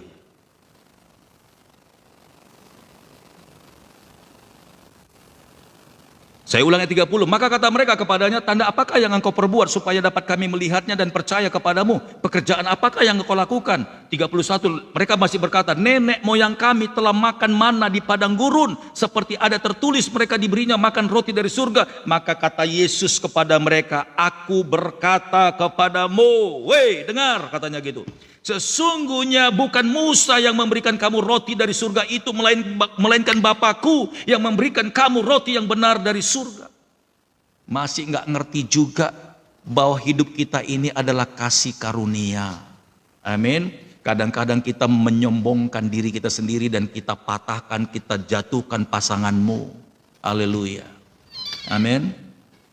Bangga orang-orang ini dengan nenek moyangnya, padahal dia nggak tahu Musa itu masih di bawah kendalinya Allah yang sebenarnya adalah Yesus itu sendiri. Haleluya. Amin. Maka kata Yesus kepada mereka, aku berkata kepadamu, sesungguhnya bukan Musa yang memberikan kamu roti dari surga, melainkan Bapakku yang memberikan kamu roti yang benar dari surga. Karena roti yang dari Allah ialah roti yang turun dari surga dan yang memberikan hidup kepada dunia. Itulah Yesus itu. Sekali lagi 33, karena roti yang dari Allah ialah roti yang turun dari surga, dialah Yesus, dan yang memberikan hidup kepada dunia. Jadi maksudnya Yesus itu dia membawa pengajaran Injil itu agar orang-orang yang mati hidup, agar orang yang buta melihat, bukan hanya buta secara fisik tapi buta yang namanya kebenaran. Amin. Sama seperti Bapak Ibu juga mendengarkan pengajaran ini, yang tidak tahu jadi tahu. Maaf kata, yang bodoh jadi pintar. Amin. Biar Bapak Ibu kaya dengan pengajaran. Oh ternyata ini ya maksudnya Tuhan di dalam hidup saya. Betul. Kalau engkau masih punya kesempatan dipulihkan, amin. Hai engkau istri-istri, telepon suamimu, katakan kita berdamai bang. Kita pertahankan semua ego kita, kesombongan kita, nggak beres kita bang. Kasihan anak-anak kita. Aku mengampuni abang, pulanglah. Begitu juga suami-suami, kalau engkau sudah berpisah dengan istrimu, bilang, telepon istrimu, sayang, maukah engkau mengampuniku? Aku mengampunimu. Sekalipun engkau sudah berbuat zina, tapi aku mengampunimu. Haleluya. Itu orang kalau sudah mau dibentuk dengan pengajaran. Sebab Yesus datang bukan untuk, amin, membiarkan sebuah perceraian, tapi mempersatukan. Agar domba-domba yang tercerai-berai itu bersatu kembali.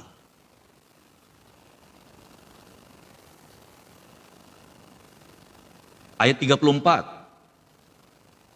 Maka kata mereka kepadanya, Tuhan berikanlah kami roti itu senantiasa. Mulai nuntut, tapi daging. Mereka pikirannya belum benar-benar masuk ke dalam pikiran Kristus, bahwa yang dimaksudkan Yesus itu, roti itu adalah diriku. Kalau aku ada di dalam kamu dan kamu di dalam aku dan kita ada di dalam Bapa, maka kita adalah satu. Tapi yang mereka pikirkan masih aja daging. Haleluya. Maka kata mereka kepadanya, Tuhan berikanlah kami roti itu senantiasa. Kata Yesus kepada mereka, akulah roti hidup. Barang siapa datang kepadaku, ia tidak akan lapar lagi. Dan barang siapa percaya kepadaku, ia tidak akan haus lagi. Tetapi aku telah berkata kepadamu, sesungguh pun kamu telah melihat aku, kamu tidak percaya. Semua yang diberikan Bapa kepadaku akan datang kepadaku. Dan barang siapa datang kepadaku, ia tidak akan kubuang. Haleluya. Makanya saya katakan Bapak Ibu tadi, kenapa banyak orang-orang yang akhirnya tinggalkan Pastor Daud, Bapak Ibu? Karena tidak mengenali sesungguhnya siapa yang disebut dalam live ini hamba Tuhan seperti Pastor Daud. Cuman mengenal sekedar di layar. Amin. Haleluya. Tidak melihat apa sih sebenarnya rencana Tuhan dalam pengajaran ini. Sehingga aku semakin bertumbuh. Dan di mana Bapak Ibu tumbuh, rohaninya berkembang, pengurapan itu turun, tentulah Bapak Ibu itu akan menjadi satu frekuensi yang tidak terpisahkan. Itu yang Yesus dikatakan di sini, ya, semua yang diberikan Bapa kepadaku, itu termasuk jiwa-jiwa, akan datang kepadaku, dan barang siapa datang kepadaku, ya tidak akan kubuang. Tapi kalau bukan dari Tuhan, mental Bapak Ibu, sebab aku telah turun, dikatakan di sini, sebab aku telah turun dari surga bukan untuk melakukan kehendakku, tetapi untuk melakukan kehendak Dia yang telah mengutus aku. Dan inilah kehendak Dia yang telah mengutus aku, yaitu supaya dari semua yang telah diberikannya kepadaku, yaitu domba-domba itu, jangan ada yang hilang, tetapi supaya ku bangkitkan pada akhir zaman. Ada rencana Allah dalam penyelamatan itu, tapi orang-orang cuma hanya melihat mujizat secara daging, Bapak Ibu. Sebenarnya mujizat yang sesungguhnya itu adalah pribadi Yesus. Kalau Yesus itu masuk dan engkau terima di dalam hatimu, maka semua mujizat yang engkau mimpikan itu ada di dalam hidupmu itu. Haleluya. Ayat 40. Sebab inilah kehendak Bapakku, yaitu supaya setiap orang yang melihat Anak dan yang percaya kepadanya beroleh hidup yang kekal, dan supaya aku membangkitkannya pada akhir zaman. Ayat 41. Maka bersungut-sungutlah orang Yahudi tentang Dia, karena Ia telah mengatakan, akulah roti yang telah turun dari surga. Lihat, kenapa sampai bersungut-sungut orang banyak itu? Itu artinya mereka tidak mengerti, tidak tahu, tidak mengenal siapa Yesus itu yang sebenarnya. Kalau seandainya semua orang mengerti Yesus itu siapa, ketika Yesus berkata seperti itu, tentulah mereka tetap stay tune. Benar, engkaulah roti hidup itu Bapa. Benar, engkaulah roti hidup itu Tuhan. Benar, engkaulah roti hidup itu ya Guruku. Aku percaya engkaulah roti yang akan terpecah-pecah kemudian. Tapi banyak orang gak mengerti. Banyak orang gak mengerti. Padahal kitab nabi-nabi sudah menjelaskannya. Amin. Akan lahir seorang juru selamat di kota Bethlehem. Nubuatan Nabi Noel, Nabi Yesaya, Nabi Yeremia, Nabi Yeskel menubuatkan tentang kelahirannya, tapi mereka tidak mengerti, Bapak Ibu. Sampai sekarang pun orang Yahudi modern tidak pernah percaya dengan hadirnya Yesus yang sudah mati dan bangkit ke surga. Haleluya. Akhirnya orang-orang banyak mulai terganggu pikirannya. Apa enggak aneh nih yang disebut Tuhan Yesus? Apakah kita lihat, apakah tadi kita dengar? Dia tadi mengatakan bahwa dialah roti hidup itu. Itu artinya berarti roti itu untuk dimakan. Apakah kita harus memakan tubuhnya? Sepertinya orang ini sudah mulai tersesat. Yesus dibilang sesat, Bapak Ibu. Padahal Yesus menceritakan bahwa tubuhnya itu akan seperti jadi roti yang terpecah-pecah. Yang ketika dimakan oleh orang-orang yang percaya akan ada kebangkitan dalam hidupnya. Orang yang tidak connecting, tidak satu frekuensi, tidak intim, tidak pernah mengerti bahasa ini. Tapi Maria Magdalena, balik lagi Maria Magdalena. Sampai dia nggak mengizinkan Yesus untuk pergi naik ke surga. Yesus bilang apa? Jangan sentuh aku, saatku belum tiba. Karena tidak lama lagi ternyata Yesus mau naik ke surga. Maria Magdalena tahu guru, amin. Aku mengerti, rohnya berbicara, nyambung dengan Tuhan Yesus. Tapi murid-muridnya, ketika Yesus udah undang ke satu bukit, ketika Yesus mau naik ke surga, masih ada juga yang gak percaya. OMG. Thomas bilang, aku belum percaya Tuhan. Kalau belum kulihat jari-jari tanganmu yang berlubang. OMG. Haleluya. Mengerikan Bapak Ibu. Sudah sampai di ujung perjalanan pelayanan Yesus, masih juga dikatakan, aku tidak akan percaya sebelum memegang tanganmu yang berlubang itu. Yesus bilang, Thomas, engkau masih belum percaya kepada aku. Sentuhlah tanganku ini, peganglah, rabalah. Begitu Thomas pegang, tembus Bapak Ibu. Begini dia, tembus di punggungnya begini. Baru dia bilang, Tuhan, aku percaya. Sedih Bapak Ibu, level seorang rasul masih seperti itu.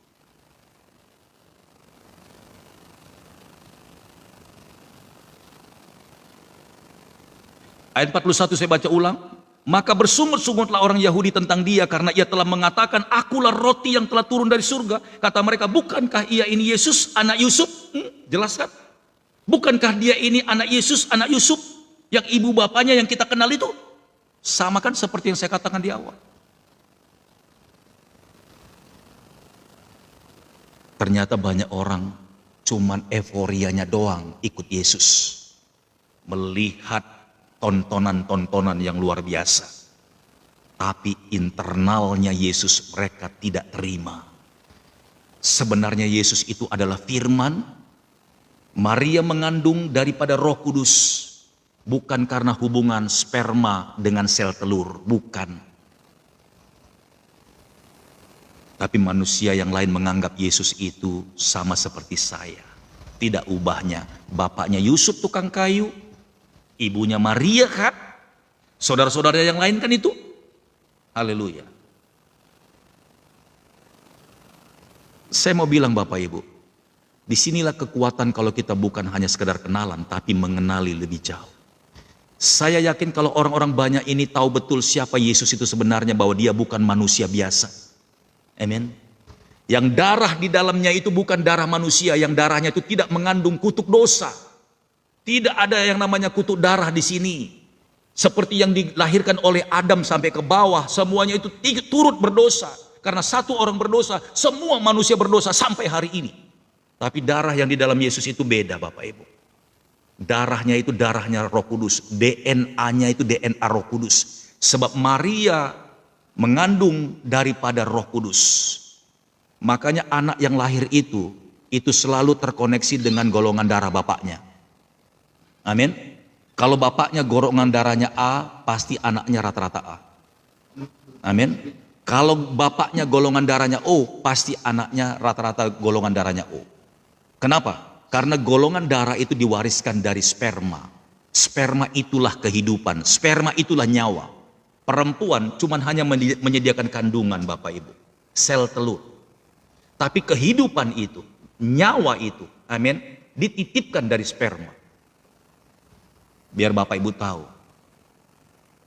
Makanya Yesus lahir itu darahnya itu darah Roh Kudus, DNA-nya Roh Kudus. Diperiksa pun itu nggak sama dengan darah kita Bapak Ibu. Itu beda, tidak ada mengandung dosa sedikit pun di darah itu.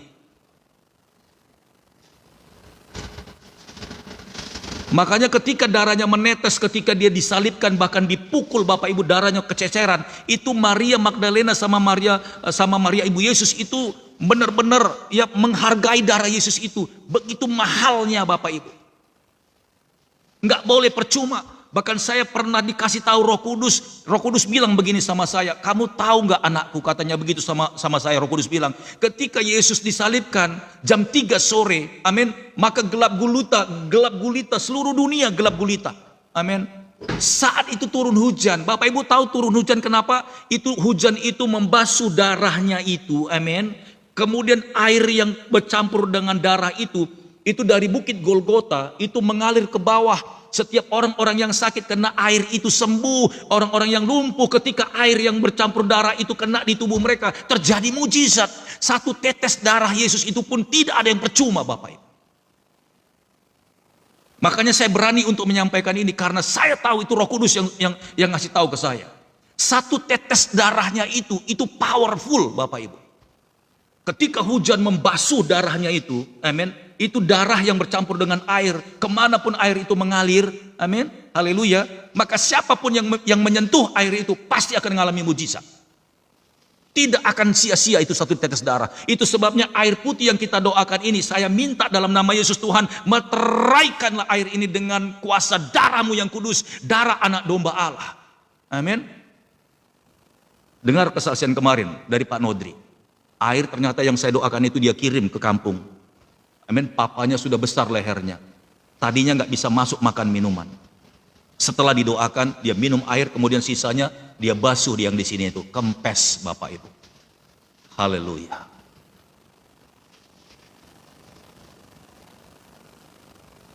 Kalau kita sudah mengenal Yesus lebih dalam, saya yakin Bapak Ibu militan. Pasti militan. Nggak mungkin goyang-goyang. Bapak Ibu nggak mungkin diombang-ambingkan dengan ajaran dunia ini. Bapak Ibu punya satu prinsip pengajaran. Nggak akan bisa lagi ditipu sama orang yang berbau yang namanya apologet. Nggak bisa, sekalipun mereka belajar tentang sejarah teologi, tapi mereka tidak bisa mengenal pribadi Yesus yang sebenarnya. Selalu beradu berantam Yesus itu siapa, dari mana, dan begini dan begitu, tapi mereka tidak mengenal pribadi Yesus sebenarnya. Kalau engkau berpegang kepada pengajaran itu Bapak Ibu, dan engkau tidak mengenal pribadi Yesus seperti yang kita lihat ini, kita bakalan terbuang Bapak Ibu. Tapi orang yang benar-benar mengenal pribadi Yesus, apapun kata orang, I don't care. I don't care. I believe Jesus. Because my Savior come down to my life.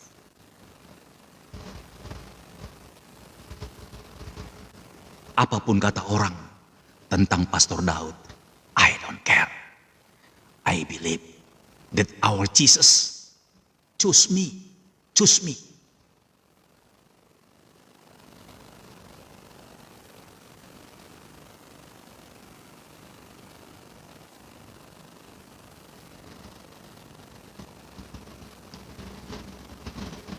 Haleluya. Amin. Kalau engkau tahu persis, kenal betul Tuhan, Bapak Ibu tidak akan takut lakukan apapun dalam nama Yesus. Tidak akan takut. Tidak takut apa kata orang. Memang kamu pendeta? Sejak kapan kamu jadi pendeta? Sejak kapan kamu jadi orang yang melayani Tuhan? Halo, hari gini, kalau Tuhan sudah pilih seseorang, standarnya bukan organisasi. Kalau Tuhan sudah sempat pilih seseorang, amin, waktunya sudah tiba, harus diklik on, diklik on, diklik on. Haleluya. Harus aktif. Yeremia 1 ayat yang kelima. Sebelum dunia dijadikan, sebelum engkau lahir dari kandungan ibumu, amin, aku telah mengenali engkau, dan aku telah menguduskan dirimu, dan aku membuat engkau menjadi nabi bagi bangsa-bangsa. Sekalipun ayat itu diperuntukkan untuk Yeremia, sekalipun ayat itu diperuntukkan untuk Nabi Yunus, tapi barang siapa yang percaya kepada perkataan firman Tuhan, itu juga berlaku bagi dia.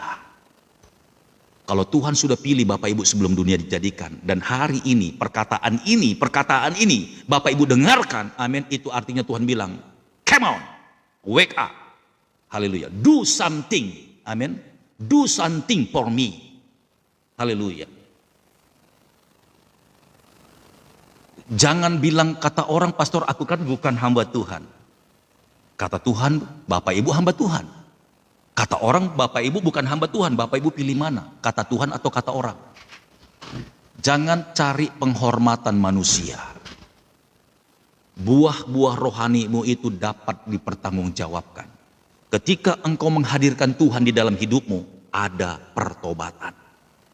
Ketika engkau benar-benar dijamah sama Tuhan dan menerima firman itu, ada perubahan. Yang tadinya suka lakukan dosa, tinggalkan dosa itu. Itu satu bukti bahwa engkau dari Tuhan. Bahwa setan dan dosa itu tidak suka yang namanya pertobatan.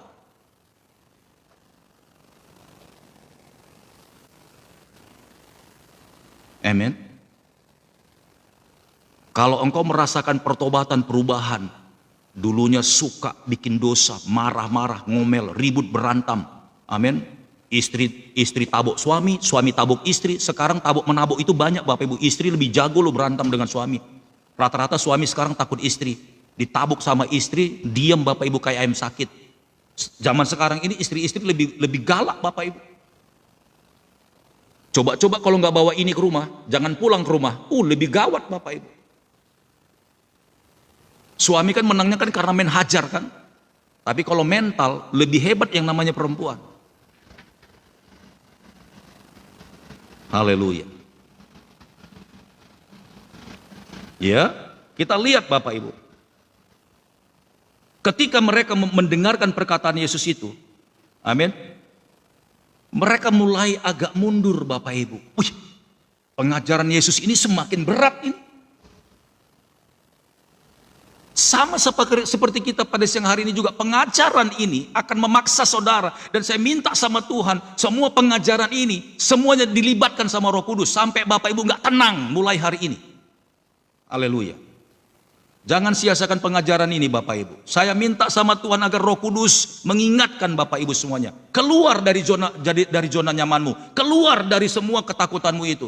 Dan Tuhan mau pakai engkau untuk menjadi saksi, menjadi orang yang berani deklarasi bahwa Yesus itu ada di dalamku dan aku mau lakukan sesuatu untuk Tuhan.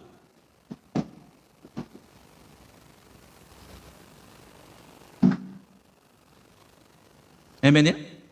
Jadi jangan dengarkan kata-kata seperti ayat 42 ini. Kata mereka, bukankah ia ini Yesus, anak Yusuf, yang ibu bapaknya kita kenal? Aku kenal kok Pastor Daud ini. Bapaknya kan dulu mantan porhangir kan, kuli bangunan kan, yang tinggalnya di jalan itu kan, kena, tahu banget. Sekalipun seperti itu, Yesus nggak bergeming, karena memang dia diturunkan dari surga, bukan manusia daging. Sekalipun Maria ibunya dan Yusuf menaunginya ketika dia menjadi manusia.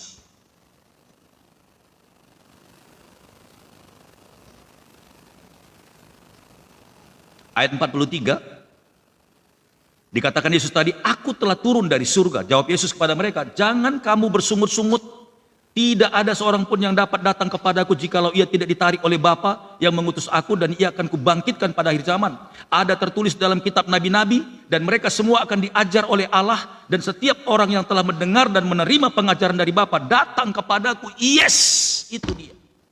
Semua saudara yang sudah dengar pengajaran ini harus datang kepada Tuhan. Enggak boleh enggak. Kalau tidak, Bapak Ibu sendirilah yang tahu.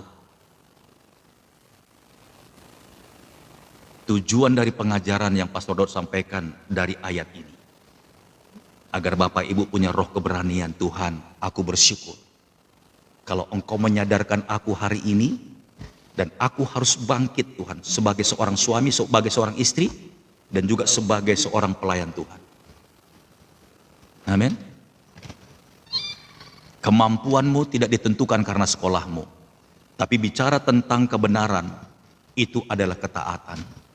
Seberapa jauh engkau bersekutu dengan Tuhan, seberapa jauh engkau mencintai firman-Nya, dan engkau baca setiap hari, maka Tuhan akan memeteraikan itu kepadamu.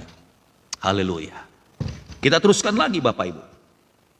Hal itu tidak berarti bahwa ada orang yang telah melihat Bapa, hanya dia yang datang dari Allah, dialah yang telah melihat Bapa.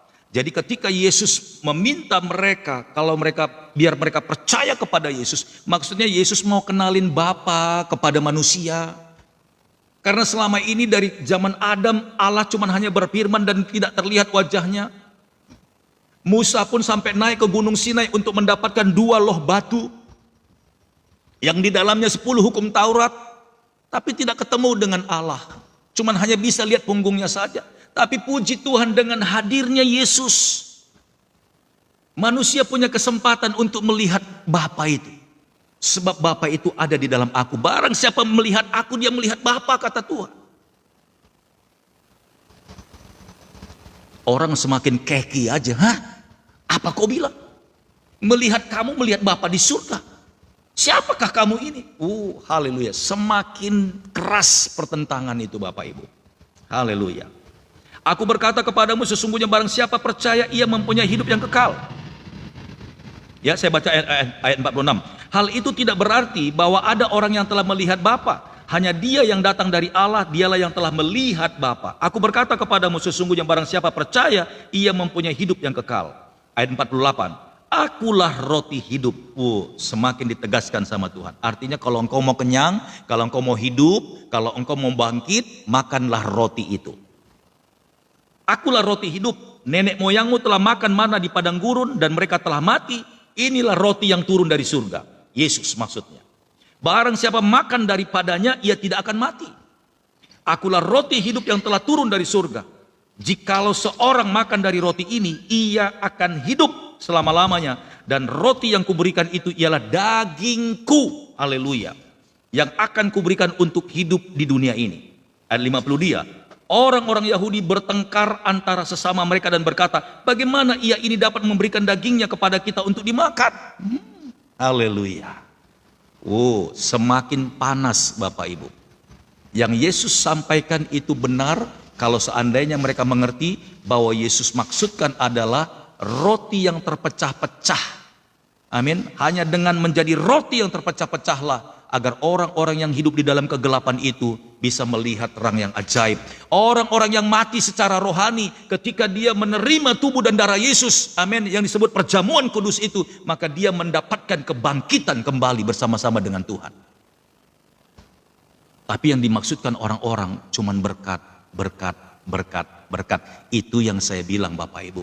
Kalau kita datang sama Tuhan jangan cari tangannya, carilah wajahnya, carilah kekuatan Tuhan, bukan tangannya, bukan berkat-berkatnya. Ketika engkau datang kepada Tuhan, bilang sama Tuhan, Tuhan pulihkan, sempurnakan rohku agar aku bisa mendekati engkau, bisa mengenal engkau lebih lagi, bisa lebih dalam lagi memahami engkau. Haleluya. Bukan sekedar minta solusi, minta berkat, minta jawaban, dan minta segala-galanya. Engkau tidak bisa melihat bahwa roti hidup itu benar-benar kesempurnaan. Haleluya. Amin.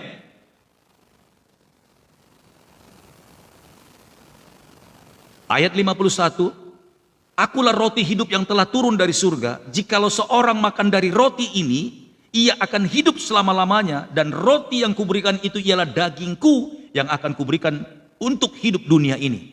52, orang-orang Yahudi bertengkar antara sesama mereka dan berkata, bagaimana ia ini dapat memberikan dagingnya kepada kita untuk dimakan? Maka kata Yesus kepada mereka, aku berkata kepadamu, sesungguhnya jikalau kamu tidak makan daging anak manusia dan minum darahnya, kamu tidak mempunyai hidup di dalam dirimu. Wow. Orang-orang dunia bilang, wah ini kayaknya Dracula. Masa kita diajari minum darah? Masa kita diajari makan dagingnya dia? Ini ajaran apa ini? Jangan-jangan kita sudah mulai tersesat ini ikut dia. Jangan-jangan kita sudah mulai aneh. Jangan-jangan nanti kita di rumah, amin, melakukan seperti apa yang dia katakan. Kita makan darah orang, kita makan daging orang. Haleluya. Balik-balik lagi pikiran daging bekerja. Ngeri Bapak Ibu. Kita baca terus ya. Haleluya. Ayat 54 saya baca ulang. Barang siapa makan dagingku dan minum darahku, ia mempunyai hidup yang kekal, dan aku membangkitkan dia pada akhir zaman. Yes, itu betul. Karena sebagaimana Yesus sudah dibangkitkan sekalipun dagingnya sudah terpecah-pecah dan bangkit kembali, maka orang-orang yang menerima tubuh dan darah Yesus itu, amin, maka dia juga akan dibangkitkan bersama-sama dengan Yesus. Jangan coba-coba menerima, mengambil perjamuan kudus tubuh dan darah Yesus, tapi Bapak Ibu tidak dengan konsekuensi. Artinya kalau engkau berani ambil tubuh dan darah Yesus itu dan angkat di hadapan Tuhan, itu artinya engkau berkonsekuensi. Tuhan, mulai hari ini aku bertobat. Mulai hari ini aku berhenti. Kalau engkau tidak bikin statement, tidak bikin keputusan di situ, jangan coba-coba angkat tubuh dan darah Yesus. Engkau tidak layak Bapak Ibu.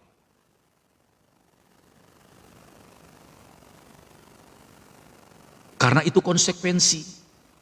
Dikatakan di sini, barang siapa makan dagingku dan minum darahku, ia mempunyai hidup yang kekal, dan aku akan membangkitkan dia dari antara orang mati. Amin. Semakin berat kan Bapak Ibu? Itulah yang namanya intim. Yesus itu mau yang diajarkannya itu menjadi darah dan daging di sini. Di sini jadi darah dan daging di sini. Mendarah daging di sini kita itu. Haleluya. Maksudnya Yesus itu seperti itu. Hiduplah seperti aku hidup. Jadi bukan bayang-bayang, bukan abu-abu. Angkat tubuh dan darah Yesus. Pengakuan, besok dosa lagi. Engkau mempermainkan kebenaran itu. Ayat 55. Sebab dagingku adalah benar-benar makanan dan darahku adalah benar-benar minuman. Barang siapa makan dagingku dan minum darahku, ia tinggal di dalam aku dan aku di dalam dia. Mantap sekali Bapak Ibu. Menyatu. Intimate. Istri yang tinggal di dalam perkataan suami. suami yang tinggal di dalam perkataan istri, sama-sama percaya tidak akan tergoncangkan. Sekalipun ada banyak rumah tangga, amin, begitu menikah punya anak sebagai hasil daripada pernikahan, lalu engkau menikah belum punya anak, mulai panas dan mendidih orang-orang di luar sana. Jangan-jangan suamimu itu penyakitan. Jangan-jangan istrimu mandul. Apa enggak lebih baik kau cari ganti? Yang sebelah bilang lagi, udah tukar tambah aja tuh istrimu itu.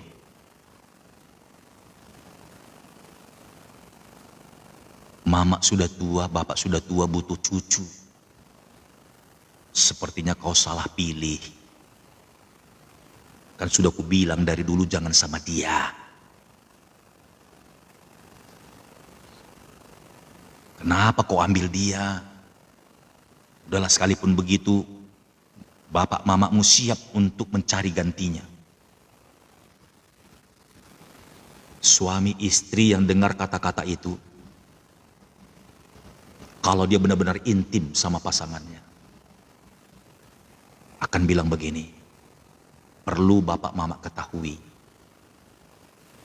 hidup ini bukan hanya makan roti dan air saja, tapi semua firman Tuhan itu harus kuhidupi.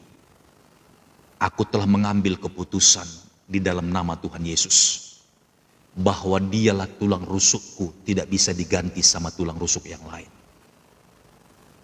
Dialah istriku satu-satunya, tidak bisa tukar tambah. Tidak bisa ganti yang lain.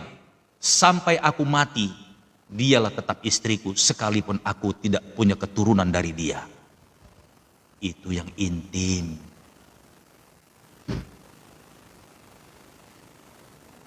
Yang sebelah juga bilang gitu, mama bapak, biar mama bapak dengar ya. Sekalipun mama bapak bilang saya salah pilih, tapi saya yakin ini adalah jodoh dari Tuhan. Sekalipun saya belum punya keturunan dari suamiku itu, aku percaya Tuhan pasti akan kasih kami keturunan. Bahkan dialah suamiku satu-satunya, tidak ada laki-laki yang lain. Apalagi tukar tambah dan ganti yang baru, tidak boleh. Aku harus setia dengan Tuhan. Itu kalau intim. Kalau nggak intim, langsung bilang mamanya gini, kok mama tahu aja sih aku mau ganti yang baru? Kok bapak sama mama kok bisa ngerti pikiranku? Aku mau tukar tambah. Kesempatan ini ganti baju. Haleluya. Amin. Orang kalau keluarga yang intim itu Bapak Ibu, apapun badai, gelombang, tantangan yang dihadapi, tetap satu. Yesus mengajarkan ini, dia ceritakan sampai sekeras itu Bapak Ibu. Biar semua orang itu mengerti dia siapa. Tapi ternyata orang-orang yang mendengarkan cerita ini, semuanya mulai mundur, teratur pelan-pelan. Ngeri. Ngeri. Amin. Coba kalau seandainya laki-laki bilang begini, ada perempuan yang mau manopot dia. Ada perempuan yang mau mendekati dia. Itu, Dek, sebelumnya abang ngomongnya pahit-pahit aja nih dek. Kenapa kamu sayang sama aku? Kenapa kamu suka sama aku dan kamu menyatakan cinta kepada? Jujur ini dek ya, aku ini orang miskin. Papa mamaku juga nggak punya apa-apa.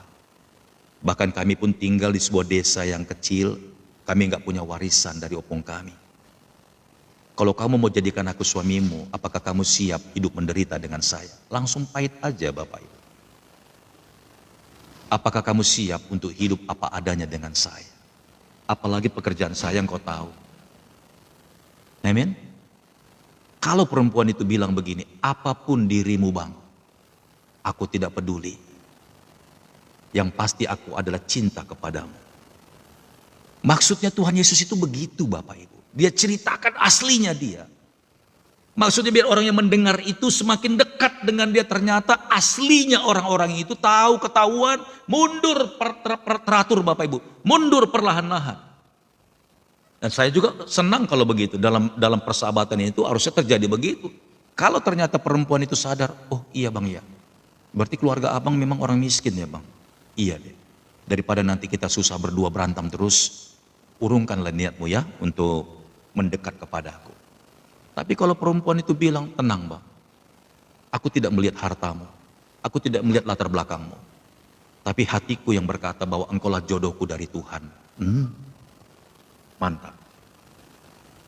Catat, kalau ada istri-istri yang begitu setia sama suaminya, benar dibuktikannya, amin, benar-benar dibuktikannya kepada suaminya.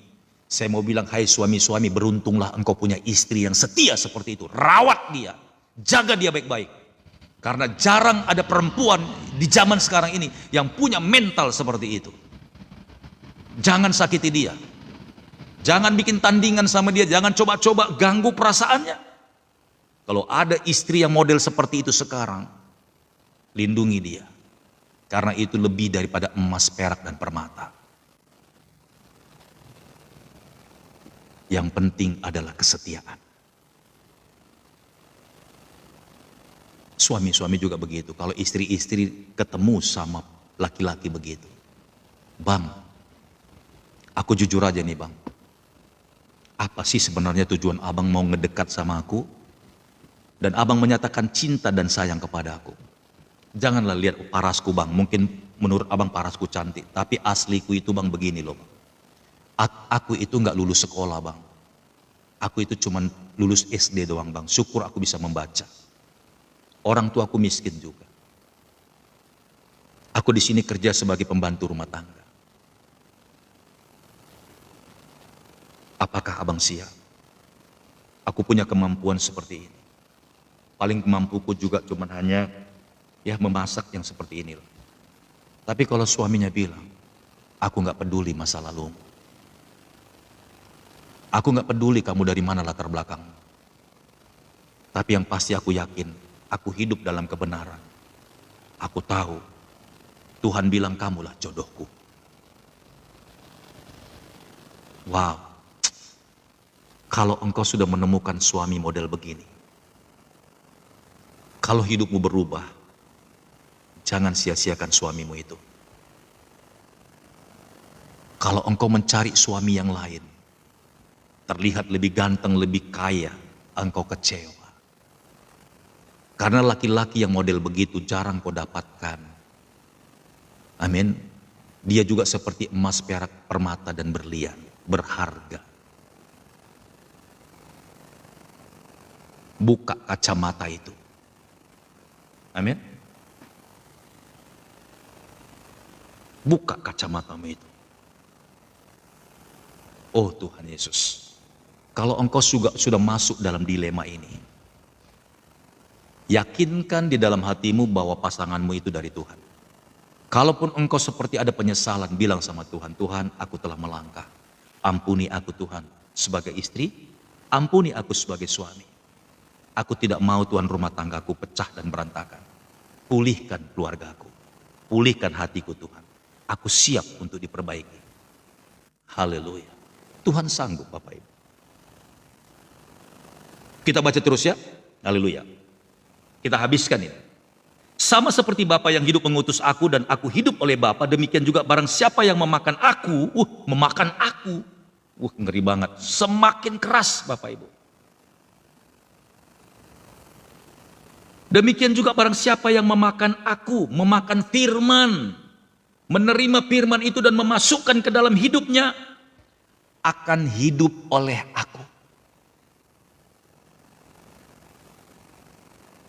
Sebenarnya kata-kata Yesus ini seperti menarik tangan kita untuk berpelukan dengan dia. Jadi bukan sekedar kenalan dong, nama saya Pastor Daud, oh saya Pak Joko, oh iya. Pelayanan di TikTok ya Pak? Iya. Wah luar biasa Pak, makasih ya. Oke. Shalom, shalom. Enggak terjadi apa-apa. Seharusnya hubungan itu membuat sebuah kehidupan. Kalau suami istri, amin, benar-benar intim, sekalipun ekonomimu kayak neraka, tapi di dalam rumah tanggamu tetap ada kehidupan. Serius Bapak Ibu. Sekalipun kesehatanmu sekarang ini lagi benar-benar jatuh banget, amin. Tapi kalau ada kasih Kristus di dalamnya, sekalipun engkau merasakan seperti neraka kehidupanmu karena kesehatanmu, tapi kalau ada yang namanya keintiman, engkau merasakan seperti di Taman Eden. Itulah kekuatan daripada hubungan intim.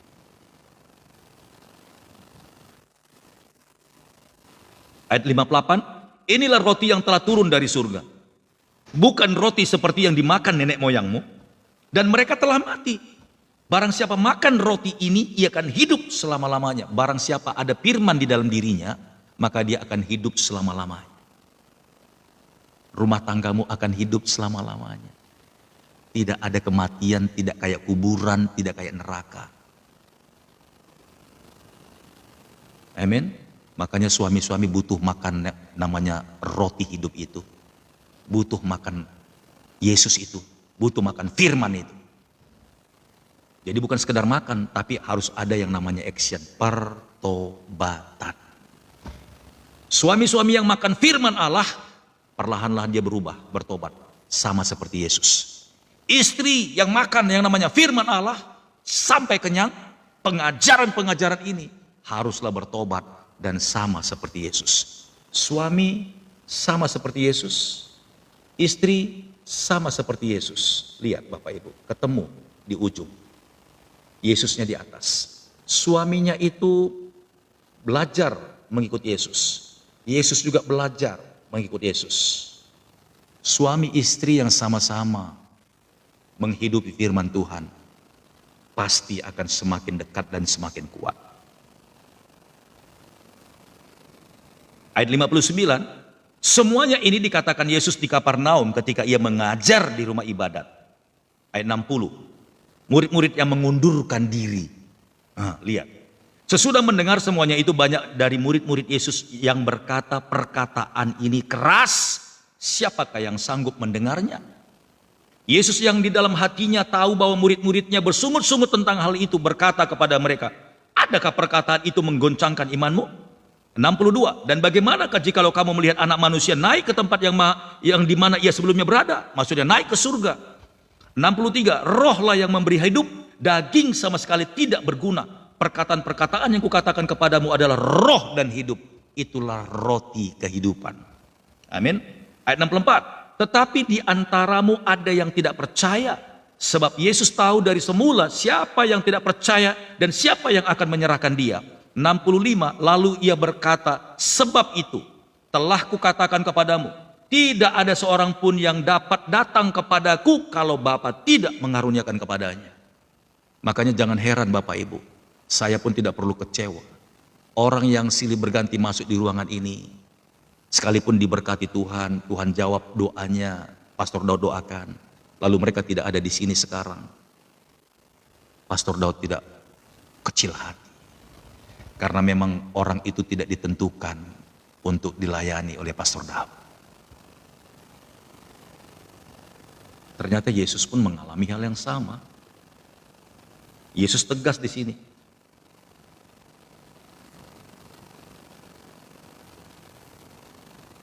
Lalu ia berkata, sebab itu telah kukatakan kepadamu, tidak ada seorang pun yang dapat datang kepadaku kalau Bapa tidak mengaruniakan kepadanya. Yesus pun tidak bisa memaksa orang untuk datang dan intim dengan dia. Amin. Hati-hati Bapak Ibu dengan perkataan ini. Ini firman Tuhan yang menulis. Yesus memberikan yang namanya will, hak pilih, hak azazi. Kalau engkau mau ikut aku silakan, kalau enggak ya udah, ambil keputusan. Ayat 66 yang paling mengerikan. Mulai dari waktu itu, perhatikan Bapak Ibu, mulai dari waktu itu, banyak murid-muridnya, banyak, bukan sedikit. Mulai dari waktu itu banyak murid-muridnya mengundurkan diri dan tidak lagi mengikut dia. Setelah tahu Yesus itu siapa. Coba Bapak Ibu cross check. Yohanes 6 ayat keberapa Bapak Ibu? Ayat keberapa dikatakan mulai dari waktu itu banyak murid-muridnya mengundurkan diri dan tidak lagi mengikuti dia. Tidak mengikuti Yesus alias murtad. Menjual imannya sekaligus. Orang yang murtad yang meninggalkan imannya dari percaya kepada Yesus dan percaya kepada ilah lain. Itu sama artinya orang itu tidak hidup di dalam Yesus. Tidak intim dengan Tuhan, makanya dia berani menjual imannya. Dulunya pelayanan sekolah minggu, dulunya pelayanan remaja, dulunya melayani di gereja. Di mana mereka sekarang? Kok mereka bisa jual iman mereka? Mereka tinggalkan Yesus. Karena mereka tidak tahan untuk setia sampai mati bersama-sama dengan Yesus. Mereka nggak kuat menderita. Mereka nggak kuat pikul salib.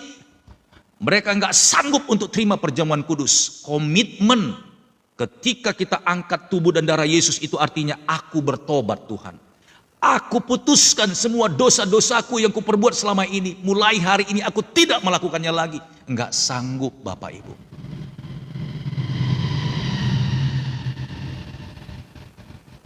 Mulai dari waktu itu banyak murid-muridnya mengundurkan diri. Banyak murid-muridnya mengundurkan diri dan tidak lagi mengikut dia. Alias murtad. Ayat keberapa itu Bapak Ibu? Ayat ini? Ayat keberapa? Biar Bapak Ibu mengerti sedikit. Ayat keberapa ini? Tuliskan ayat keberapa? Banyak orang yang murtad? 66. Yohanes berapa tadi Bapak Ibu? Yohanes berapa yang kita baca ini? 6. Jadi coba lihat Bapak Ibu. Bukan Yesaya ya, Yohanes. Jadi Yohanes 6 ayat 66. Itu kode etik 666. Jadi antikris adalah orang-orang yang murtad dari Yesus dan ingin melawan pengajarannya. Itu antikris. 666.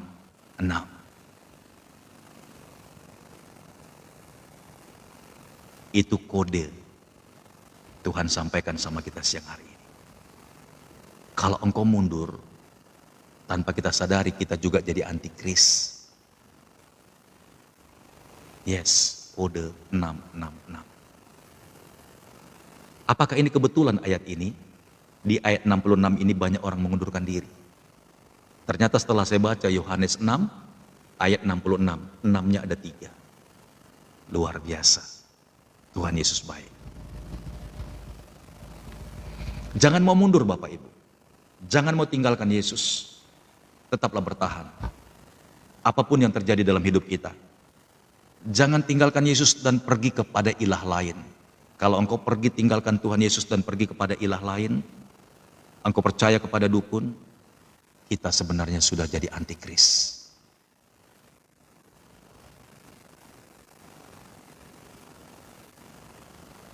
Sampai di sini pengajaran firman Tuhan. Kita akan sambung di dalam berikutnya ya. Sampai jumpa di pengajaran berikutnya. Tuhan Yesus memberkati. Seperti gelombang di tengah lautan, bergulung-gulung sampai ke tepian. Demikianlah berkat yang Allah berikan bagi orang-orang yang setia kepada firman-Nya dan melakukannya. Seperti gelombang di tepian pantai, bergulung-gulung sampai ke tepian dan tidak pernah berkesudahan. Demikianlah berkat-berkat-Nya yang diberikan Tuhan kepada anak-anak yang dikasihi-Nya. Tuhan Yesus memberkati.